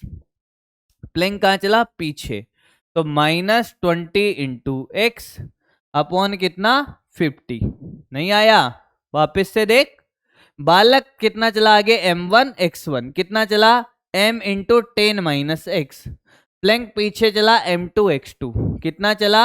20 into x. तो ये देख कितना आ गया? जी लो, 300 माइनस 30x माइनस 20x, तो 300 इक्वल टू 50x, तो x की वैल्यू 6 मीटर। कर पाओगे इस टाइप के क्वेश्चन? पक्की बात है, हर वैरायटी का एक एक क्वेश्चन हम देखते चलेंगे। अब बात करते हैं मोमेंटम कंजर्वेशन के क्वेश्चन की। Application of momentum of conservation, application देखते हैं मोमेंटम ऑफ कंजर्वेशन। देखो भाई बेटे देखो, एप्लीकेशन ऑफ मोमेंटम कंजर्वेशन। क्या बेटे? कंजर्वेशन। पहला है recoil velocity of gun, recoil velocity of gun. तो देखो भाई, रिकॉइल वेलोसिटी ऑफ गन क्या होता है? सुने, हमारे पास बंदूक है, बंदूक में गोली है बेटे। क्या है? गोली है। ये गोली, गोली, ये रही गोली। मान लीजिए कि जो आपकी गन है उसका मास कैपिटल M है और बुलेट का मास छोटा m है। क्या इनिशियली रेस्ट पे है? हाँ सर। तो इनिशियल वेलोसिटी 0 है, तो इनिशियल मोमेंटम कितना? 0। अब बंदूक से गोली कैसे चलती है? पीछे से एक ट्रिगर मारता है उसको, जितना फोर्स आगे लगता है उतना ही फोर्स कहाँ लगता है? पीछे लगता है। कहाँ लगता है? पीछे लगता है। तो जितना फोर्स बंदूक पे पीछे लगेगा उतना ही फोर्स गोली पे कहाँ लगेगा? आगे। तो नेट फोर्स 0 है क्या? हाँ, तो मोमेंटम कंजर्वेशन होगा। हाँ, गोली गई आगे कितनी वेलोसिटी से? स्मॉल v से, और बुलेट गई पीछे कितनी वेलोसिटी से? कितनी से? कैपिटल V से। ये कैपिटल M है। हाँ, तो ये पहले वाला मोमेंटम, ये टक्कर एट फायरिंग वाला, condition before firing, after firing. After firing total momentum देख, आगे वाला पॉजिटिव ले ले और पीछे वाला नेगेटिव। नहीं आया? आया क्या फाइनल मोमेंटम? क्या P इनिशियल बराबर P फाइनल होगा? हाँ सर। तो 0 इक्वल टू छोटा m into V minus capital M into V. तो यहां से छोटा mv बराबर कैपिटल mv। अब यहां से कुछ भी पूछे, कैपिटल वी पूछे तो कैपिटल वी निकालो, छोटा वी पूछे तो छोटा वी निकालो। किसी को कोई तकलीफ? आगे बढ़े। रिकॉइल वेलोसिटी हो गया साहब, हाँ रिकॉइल वेलोसिटी तो हो गया। अब क्या सर कोलिजन सिखाओगे आप? मैंने कहा हाँ, क्यों नहीं सिखाएंगे कोलिजन यार, सिखाया जाएगा बेटा कोलिजन भी। हाँ, ये कोलिजन क्या होता है, कोलिजन के बारे में बातें करेंगे ना? हाँ सर बिल्कुल करेंगे। अच्छा, कोलिजन वाला सेक्शन अपन है ना, कोलिजन और एक्सप्लोजन ऑफ बॉम्ब वाला सेक्शन अपन लास्ट में लेंगे। कहां पर? मोमेंट ऑफ इनर्शिया के बाद में। ठीक है जी। उससे क्या होगा सुनिएगा, उससे मैं कुछ ऑब्जेक्ट्स भी लेके आऊंगा आपके लिए, कोलिजन करके देखेंगे ना, अरे हाँ या ना? तो वो लास्ट में देखेंगे। हाँ जी, तो अब स्टार्ट कर रहे हैं। इसके बाद हम कोलिजन यानी कि मोमेंटम कंजर्वेशन का एक बेहतरीन एप्लीकेशन जिसका नाम है क्या, कोलिजन। पहले हम कोलिजन पढ़ेंगे, फिर एक्सप्लोजन ऑफ बॉम्ब पढ़ेंगे और सेंटर ऑफ मास को यहीं पे हम समाप्त करेंगे। आइए तो हेडिंग डालिए बेटा, कोलिजन। रोटेशनल मोशन का आपका क्या लेक्चर 2 में मिलेगा, पार्ट 2 के अंदर मिलने वाला है आपको। तो हेडिंग डालिए कोलिजन। जीवन में अगर कोलिजन नहीं होता तो क्या कुछ होता क्या? बिल्कुल नहीं होता सर। जब कोई भी दो ऑब्जेक्ट एक दूसरे को इंटरेक्ट करते हैं तो क्या करते हैं, उनके बीच में कोलिजन होती है। क्या होती है? कोलिजन होती है, टक्कर होती है सर। उस टक्कर की वजह से क्या होता है वेलोसिटी चेंज होती है सर। क्या होते हैं? वेलोसिटी चेंज होती है, काइनेटिक एनर्जी ऑब्जेक्ट की चेंज होती है सर। तो बात करते हैं सबसे पहले क्या कि साहब ये टाइप ऑफ कोलिजन कितना होता है, कितने टाइप का कोलिजन होता है। एक होता है बेटा इलास्टिक, ध्यान से सीखते रहें। एक इलास्टिक कोलिजन है साहब क्या है? इलास्टिक। सबसे पहले ये बातें करते हैं साहब, एक इलास्टिक है, एक इलास्टिक, एक इन इलास्टिक। कौन सा? इन इलास्टिक, बहुत सुंदर। और एक प्लास्टिक कोलिजन, प्लास्टिक कोलिजन। इसको परफेक्टली परफेक्टली इन इलास्टिक भी कहते हैं। क्या कहते हैं? Perfectly in elastic. 1 2 3 ओके। अब क्या कहानी होगी, बोल क्या कहानी होगी अब? इलास्टिक कोलिजन क्या होता है साहब? इलास्टिक कोलिजन वो होता है जिसमें क्या हो, एक बॉल को हमने ऐसे गिराया, पिंग पोंग बॉल देखी है, वो बहुत उछलती है, जिस हाइट से गिराया वो उसी हाइट पर आ गई, यानी कि एनर्जी का लॉस नहीं हुआ। नो एनर्जी लॉस, कोई एनर्जी लॉस नहीं होगा, नो एनर्जी लॉस।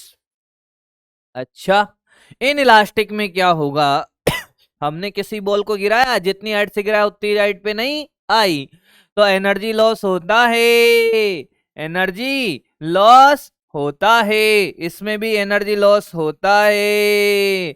अच्छा, ये परफेक्टली फिर अंतर क्या है सर? आटे की बॉल देखी, आटे की बॉल बनाओ ऐसे छोड़ो, क्या जमीन पे चिपक जाएगी? हाँ, वो परफेक्टली इनलास्टिक है। अब सुनिएगा क्या कहानी है। जब भी कोलिजन होती है बेटा, तो कोलिजन की कहानी क्या कि साहब देखिएगा इधर ये m1 मास का ऑब्जेक्ट है और ये m2 मास की बॉल है। तो ऑब्जेक्ट है भाई, ये u1 से और ये u2 से। कोलिजन कब होगी? जब u1 ग्रेटर देन क्या होगा? u2 होगा। अब ये बीच में टक्कर होती है साहब, इनके में फिर अलग होते हैं और अलग होने के बाद ये चला v1 से तो ये v2 से। अच्छा सर, अच्छा। अब क्या कहानी है साहब? मैंने कहा साहब ये u1 है और ये u2 है और ये v1 है और ये v2 है। हाँ, ये m1 और ये m2।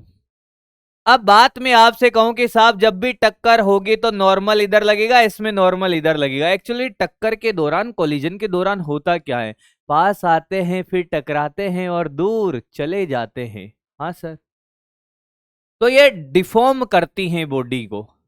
जब टक्कर होती है तो डिफॉर्मेशन होता है और टक्कर के बाद क्या होता है? वापस रिफॉर्मेशन। अगर जितना डिफॉर्म हो उतनी रिफॉर्म हो जाए तो वो होती है इलास्टिक कोलिजन। हाँ या ना? और मान लो कि ये देखिए कोई डिफॉर्मेशन नहीं है, ये इलास्टिक है, और अगर जितना डिफॉर्मेशन हो उतना रिफॉर्म ना हो तो वो कहलाती हैं इनइलास्टिक। क्या कहलाती हैं? इनइलास्टिक। और क्या हो कि साहब टक्कर होने के बाद दोनों अलग ही ना हो तो वो कहलाती है परफेक्टली इनइलास्टिक कोलिजन। पर हमने क्या देखा कि टक्कर कोई सी भी हो, क्या नेट फोर्स जीरो है? हाँ सर, नेट फोर्स अगर जीरो है तो क्या मोमेंटम कंजर्वेशन होगा? यस सर, मोमेंटम कंजर्वेशन होगा।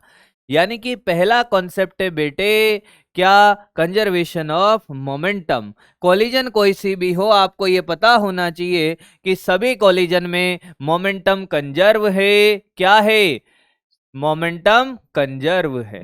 मोमेंटम क्या है? कंजर्व है। कंजर्व है। यहां पर भी कंजर्व है। यहां पर भी कंजर्व है। यहां पर भी क्या है? कंजर्व है सर। कितना है? कंजर्व है साहब। अच्छा, तो हम चलते हैं। तीनों में मोमेंटम कंजर्व है साहब। मैंने कहा हाँ, इसमें एनर्जी का लॉस होता है? नहीं होता। इसमें होता है और इसमें भी होता है। तो ये बात समझ आ गई कि साहब there are three type of collision, elastic, in elastic और प्लास्टिक। एग्जाम्पल की कोई बात कहे कि साहब एक बॉल है, उसको छोड़ा हमने, उतनी ऊंचाई तक आ गई, उतनी हाइट गेन कर लेती है, इलास्टिक है। उतनी हाइट गेन नहीं करती है, इन इलास्टिक है, चिपक जाती है। क्या है? प्लास्टिक है। क्या है? प्लास्टिक है सर। बहुत सुंदर। अब सुनिएगा, मोमेंटम कंजर्वेशन सब में है। हाँ। अब एक चीज डिफाइन करी गई भाई, एक चीज डिफाइन करी गई जिसको बोलते हैं E, coefficient of restitution. Coefficient of restitution. ये कोफिशिएंट ऑफ रेस्टिट्यूशन क्या होता है? ये कोफिशिएंट ऑफ रेस्टिट्यूशन क्या होता है? तेरे पास आने की खुशी और दूर जाने का गम। क्या? तेरे पास आने की खुशी और दूर जाने का गम, वही कोफिशिएंट ऑफ रेस्टिट्यूशन है। क्या बात कर रहे हो? मैंने कहा जब टक्कर होती है तो क्या सॉरी, पानी पी लूं मैं? थोड़ा सा परेशान हूं इसकी वजह से, गले में दिक्कत हो ही रही है यार शायद। है ना भाई बच्चों? वापस से देखते हैं यार क्या ही दिक्कत है। कोफिशिएंट ऑफ रेस्टिट्यूशन क्या होता है साहब? मैंने कहा तेरे पास आने की खुशी और दूर जाने का गम। क्या है? तेरे पास आने की खुशी और दूर जाने का गम, यही कोफिशिएंट ऑफ रेस्टिट्यूशन है। कैसे? कैसे है? जब जब टक्कर होगी क्या पास आएगी? हाँ। क्या टक्कर के बाद दूर जाएगी? हाँ। मैंने कहा ये वाली इसके पास आ रही है क्या? हाँ, क्योंकि इसकी वेलोसिटी ज्यादा है। तो पास आने की वेलोसिटी कितनी है उसको बोलते हैं अप्रोच वेलोसिटी। क्या बोलते हैं? Approach velocity. कितनी होगी? u1 u2 या u1 minus u2? u1 minus u2। अरे रिलेटिव ना। हाँ, ये पास आ रही है तो ये रोक के देखेगा ना इसको। ये अप्रोच वेलोसिटी है। क्या है बेटा? Approach velocity. यानी कि ये पास आने की खुशी है, दूर जा रही होगी तो ऑब्वियसली बात है कि ये v2 ज्यादा हो गया होगा और v1 कम हो गया होगा। तो ये सेपरेशन वेलोसिटी। कौन सी velocity? Separation velocity. Separation velocity. ध्यान से सुनिएगा बेटे, कितना होगा? v2 minus v1। तेरे पास आने की खुशी और दूर जाने का गम, जिसका जो रेशियो है वही कोफिशिएंट ऑफ रेस्टिट्यूशन है। यानी कि E बराबर दूर जाने का गम कितना है? v2 minus v1। पास आने की खुशी है u1 minus u2। This is known as coefficient of restitution. नहीं आया? आया क्या? ये फॉर्मूला आपको याद होना चाहिए। ये फॉर्मूला बेटे आपको याद हाँ, याद होना चाहिए। अब सुनिएगा, आज नहीं रुका जाएगा भाई, कितना ही परेशान कर ले ये। हाँ, अब मैं आपसे कहूं कि साहब इलास्टिक कोलिजन है कौन सी कोलिजन है? इलास्टिक। इलास्टिक कोलिजन में क्या होगा कि अगर मैं आपसे बात करूं कि जैसे किसी बॉल को हमने फेंका, क्या किया? फेंका, अर्थ में टकराती है, तो जब अर्थ में टकराएगी तो पास आने की वेलोसिटी, टकराने से जस्ट पहले वेलोसिटी कितनी होगी? सुनिएगा, हमने कहा कि किसी ऑब्जेक्ट को यहां से हमने फेंका, तो ये जो पास आने की वेलोसिटी कितनी होगी टकराने से जस्ट पहले? √2gh। अरे हाँ या ना? हाँ। और दूर जाने की वेलोसिटी भी सेम होगी तभी तो इतनी हाइट गेन करेगी, हाँ या ना? तो अगर इलास्टिक कोलिजन की बात करी जाए तो इलास्टिक कोलिजन में ई का वैल्यू कितना होगा? पास आने की कुशी और दूर जाने का गम क्या है? बराबर है सर, तभी तो उतनी हाइट गेन करेगी। इसका मतलब ये 1 होगा। इलास्टिक कोलिजन में ई कितना होता है? 1 इन इलास्टिक में क्या होगा सर? इन इलास्टिक में सर उतनी हाइट गेन नहीं करेगी, यानी कि पास आने की वेलोसिटी ज्यादा होगी और दूर जाने की क्या होगी? कम होगी।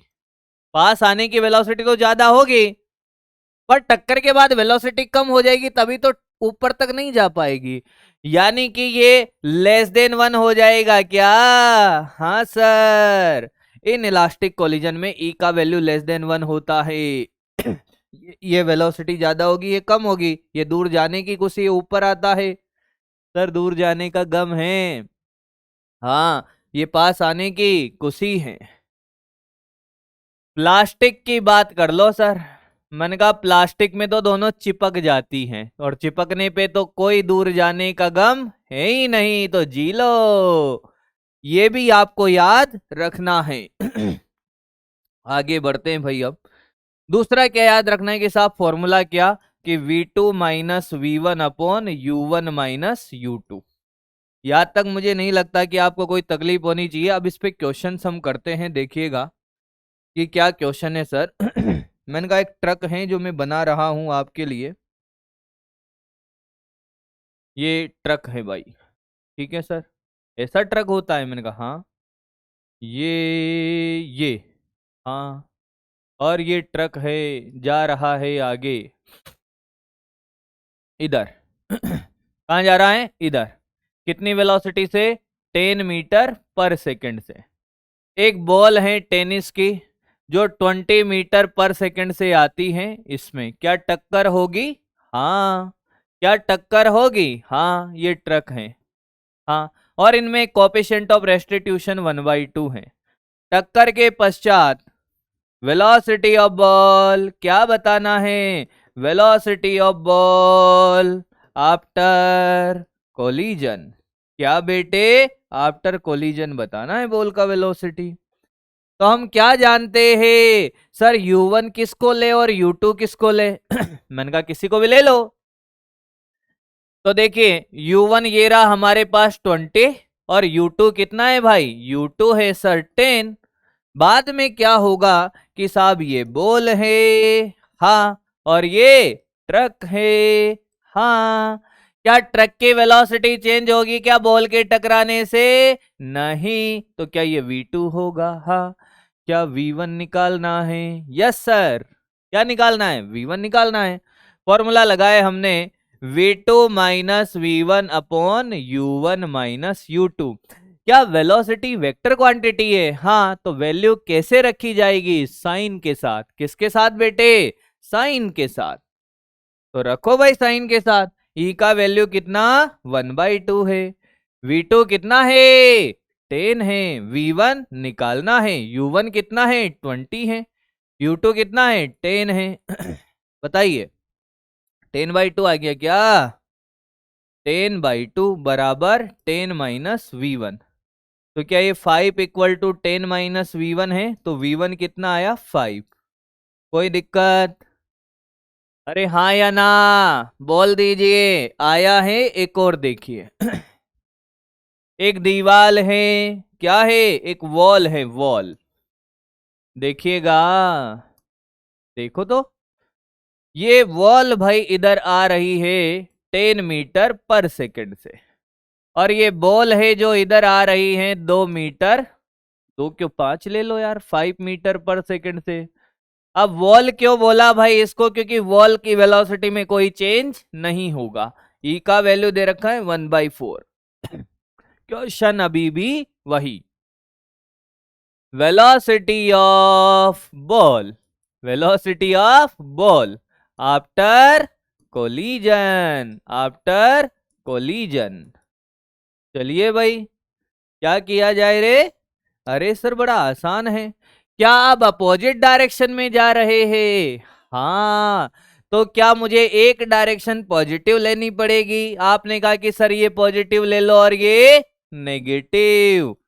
तो मैंने कहा देखिए जी, u1 तो आया +5 और u2 आया -10। आफ्टर कोलिजन वाला डायग्राम बनाए साथ साथ। हाँ, आफ्टर कोलिजन वाला ये बॉल का वेलोसिटी निकालना है, तो ये v1 तो निकालना है, उसका साइन लेने की जरूरत नहीं, अपने आप आएगा। ये इधर जा रही होगी तो ये v2 v2 कितना आएगा? -10 ही रहेगा, क्योंकि दीवार की वेलोसिटी बॉल के टकराने से नहीं बदलेगी ना। हाँ, E बराबर v2 minus v1 upon u1 minus u2 है। वैल्यू डाल दीजिए बच्चा। E का वैल्यू 1/4 है सर। v2 कितना है? v2 ये रहा सर। v2 कहाँ गया? -10 है, और ये v1 निकालना है। u1 कितना है? u1 सर +5 है, और ये माइनस माइनस क्या +10 हो जाएगा? अरे u2 माइनस है, minus minus plus, 15/4 equal to -10 minus v1।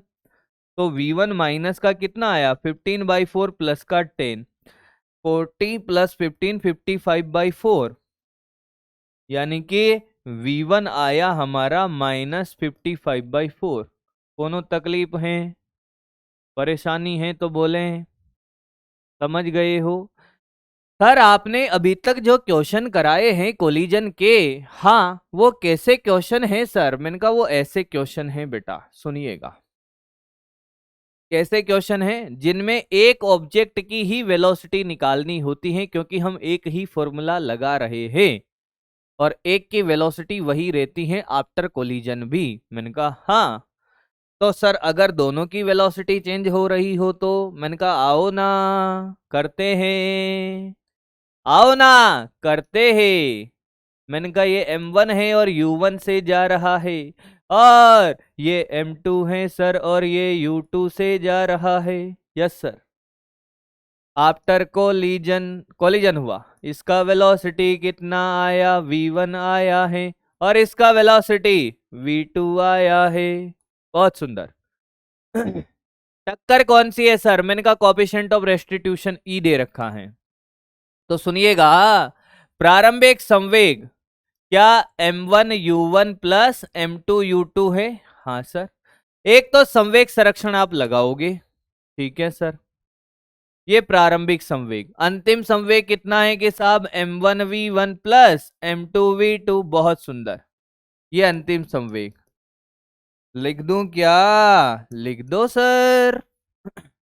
तो हमने कहा साहब प्रारंभिक संवेग को मैं p इनिशियल ऐसे लिख दूं, बराबर m1, अरे भाई पहले पूरा लिखो sir, m1 u1 plus m2 u2 बराबर क्या? m1 v1 plus m2 v2। अब सुनिएगा, ये संवेग संरक्षण यानी कि मोमेंटम कंजर्वेशन, मोमेंटम कंजर्वेशन। बहुत सुंदर। मोमेंटम कंजर्वेशन के बाद एक ई वाला formula, v2 minus v1 upon u1 minus u2। तरे दूर जाने का गम और पास आने की खुशी। हाँ यार ये तो है सर। इन दोनों को जब सोल्व करोगे तो आपको v1 v2 मिलेगा, और वो कैसे याद रखना है सुन। जैसे v1 है, यहाँ पे है p इनिशियल प्लस 1 है, तो ये 2, ये e, और ये u2 माइनस u1 अपॉन कितना?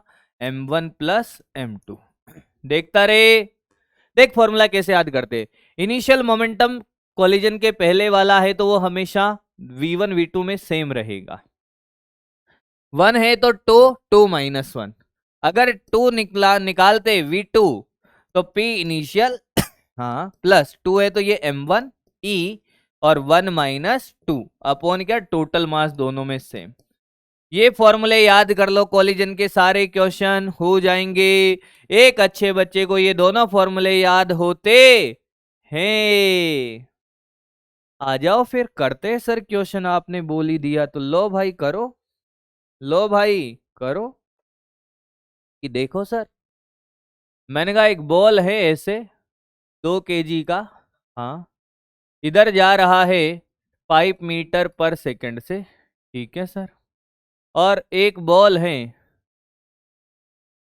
10 मीटर पर सेकंड से चला रे। एक बॉल इधर आ रहा है 3 kg का 5 मीटर पर सेकंड से, ठीक है सर। ई का वैल्यू दिया हुआ है बेटा, कितना दे दूं, 1 ही दे दो सर। ओहो, ई का वैल्यू 1 है, हाँ। आफ्टर कोलिजन क्या निकालना है, find the velocity, find the velocity of 2 kg and 3 kg after collision, after collision. क्या करा जाए, क्या करा जाए। मैंने कहा देखो ये 1 ले लो और इसको 2। सबसे पहले इनिशियल मोमेंटम बताइए दोनों का। सर ये वाली डायरेक्शन पॉजिटिव लोगे तो 10 × 2, क्या माइनस करूं, 5 × 3 नहीं आया है, तो ये 5 आया है सर इनिशियल मोमेंटम। किसी को कोई तकलीफ है तो बोले, नहीं है तो मैंने कहा v1 कितना आएगा, p initial plus m2 sir, हाँ, e u2 minus u1 upon m1 plus का m2, p इनिशियल 5 है सर, प्लस m2 वो रहा 3 × 1 u2, ये वाली डायरेक्शन पॉजिटिव ली है बेटे, ये नेगेटिव ली है। u2 कितना है, तो u2 ये होगा 5 माइनस का, और माइनस कितना 10, नहीं आया, अरे माइनस का होगा ना u2, अरे बोल, हाँ, अपॉन टोटल मास है कितना 5। तो सर देखिएगा 5 प्लस, प्लस नहीं माइनस का 45 अपॉन कितना 5, 10 और 5 माइनस 15, 15 × 3 45, ये तो -40 आ गया है 5, क्या -8 आया है, हाँ। यानी कि आफ्टर कोलिजन 2 kg वाला इस डायरेक्शन में 8 मीटर पर सेकंड से चल रहा होगा, यस सर। फिर v2 मैंने कहा लो, p initial m1 e u2 no no no u1 minus u2, अरे 2 है तो 1, 1 माइनस 2 अपॉन गया m1 प्लस का m2। अच्छा सर, यस सर। तो बताइए v2 ये कितना है, 5 है, प्लस m1, m1 कितना है 2 kg है, इंटू 1, 1 का वेलोसिटी 10 था और उसका 5 था माइनस का, तो ये -5 अपॉन 5।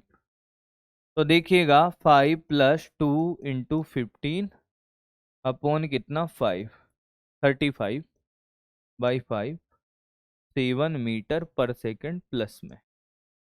आई होप आप कॉलिजन के ये सारे क्वेश्चन कर पा रहे होगे इस लेक्चर के बाद, कि दोनों के अलग अलग वेलोसिटी निकालना है तब भी निकाल देंगे, सेम है तब भी निकाल देंगे।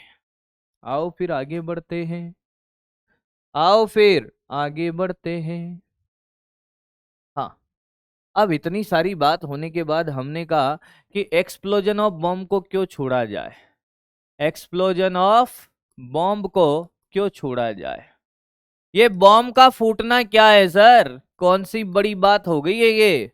मैंने कहा देखिएगा, जब बॉम्ब फूटता है तो बॉम्ब कैसे फूटता है, पहले कहता है कि मैं फूटूंगा, हाँ या ना, फिर धीरे धीरे धीरे फूटता है, या बहुत ही कम समय में फूटता है, बहुत ही कम समय में, हाँ।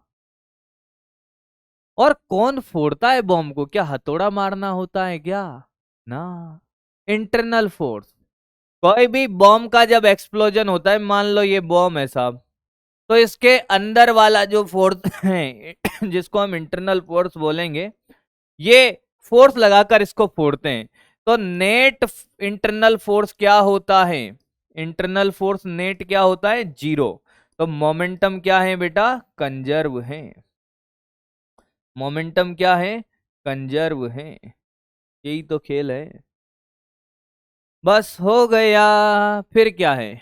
जैसे मान लो कि आपसे कहा जाए कि साहब एक बॉम्ब है 5 kg का। हाँ, क्या है? 5 kg का। आपसे कहा है कि ये फूटता है साहब। क्या करता है? फूटता है। तो इसके 3 टुकड़े होते हैं, 1, 2 और 3। एक है 1 kg का, एक है 2 kg का और एक 3 kg का। तो 6 kg लो सर। मैंने कहा ये लो। 6 kg का एक बॉम्ब है बेटा। हाँ सर। क्वेश्चन ध्यान से सुनना, मजा आ जाएगा। आपसे कहा कि साहब इसके 3 टुकड़े हुए, 1 kg, 2 kg, 3 kg। हाँ। वेलोसिटी ऑफ 1 kg दिया हुआ है 3 i k plus 2 j k। हाँ। वेलोसिटी ऑफ 2 kg दिया है -3 i k plus 4 j k। Velocity of 1 kg निकालना है।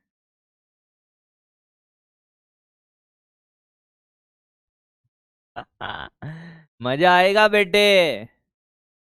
एक बात बताइए कि क्या सर, मैंने कहा क्या हम मोमेंटम कंजर्व कर सकते हैं? हाँ, क्यों नहीं कर सकते? नेट फोर्स 0 है तो मोमेंटम कंजर्व होगा ना। हाँ, 2 डायरेक्शन में वेलोसिटी, दोनों डायरेक्शन में अलग अलग मोमेंटम कंजर्व करेंगे भाई। बोल हाँ या ना? भाई इनिशियल मोमेंटम तो 0 है, पड़ा हुआ था। हाँ। फाइनल मोमेंटम एक्स डायरेक्शन में, दोनों में इनिशियल मोमेंटम तो क्या 0 है ना, एक्स और वाई में रुका हुआ है। हाँ। एक्स डायरेक्शन की बात करते हैं। एक्स डायरेक्शन की, पहले इनको ऐसे बना लो। देखो देखो देखो देखो ऐसे। ये 1 kg, ये 2 kg और ये 3 kg। 3, 2 और ये 1। वेलोसिटी क्या है भाई 1 की? 3 i k plus 2 j k। 1 kg की है। हाँ। तो 3 kg का पूछा होगा ना भाई आंसर तो। हाँ, 3 का पूछ लेंगे, कोई बात नहीं है। तो मैंने कहा जी देखते रहो, जागते रहो। 1 kg के पास इधर 3 i k है और इधर 2 j k है। ठीक है, यही है। हाँ, 2 kg के पास -3 और 4। -3 का मतलब इधर है 3 i k माइनस का और 4 j k। इसका पूछा है। तो क्या बड़ी बात हो गई सर इसमें? हमने कहा इसकी वेलोसिटी मान लो भाई। क्या मान लो? वेलोसिटी। एक्स डायरेक्शन में मोमेंटम कंजर्व करो। इनिशियल तो ये 6 kg ये पड़ा हुआ है एक्स डायरेक्शन में। इनिशियल मोमेंटम 0 है भाई, 6 × 0 इनिशियल। फाइनल देखिए इधर 1 × 3। 1 kg का एक्स डायरेक्शन में, 2 kg का एक्स डायरेक्शन में, 2 × -3 यानी कि -6। देख देख देख, 2 × 3 और इसका क्या प्लस 3 × Vx। देख कितना आया, ये जी लो, ये 3 -6 प्लस का 3Vx। ये कितना आया? -3। तो इधर आते ये 3 आ जाएगा तो 3Vx। तो Vx आ गया बेटा 1 मीटर/सेकेंड। वाई डायरेक्शन का देख ले भाई। वाई डायरेक्शन में मोमेंटम कंजर्व। वाई डायरेक्शन में भी इनिशियल तो 0 ही है, रेस्ट पे है। बाद में देख 1 × 2, इसका 1 × 2 प्लस 2 × 4। हाँ, प्लस 3 × Vy। ओहो, तो ये सर देखो 2 + 8 + 3Vy, ये जी लो। तो -10 = 3Vy। तो Vy आ गया बेटा -10/3। देख लीजिए, देख लीजिए आया है क्या? पक्की बात है? क्या ऐसे क्वेश्चन कर पाओगे? मोमेंटम कंजर्वेशन है, एकदम आसान। क्लियर है? कोई डाउट तो नहीं है? कैसा भी सोच लीजिएगा, देख लीजिएगा। हाँ जी भाई, तो हो गया है ये।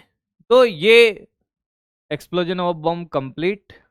Collision complete. Basic basic question आपने कर लिए हैं, अब डीपीपी से प्रैक्टिस करिए। पार्ट 2 के अंदर हम मिलने वाले हैं, होमवर्क आपका डीपीपी है, ठीक है जी। डीपीपी कंप्लीट करिए और मिलते हैं पार्ट 2 के अंदर, रोटेशनल मोशन, जिसमें हम पढ़ने वाले हैं।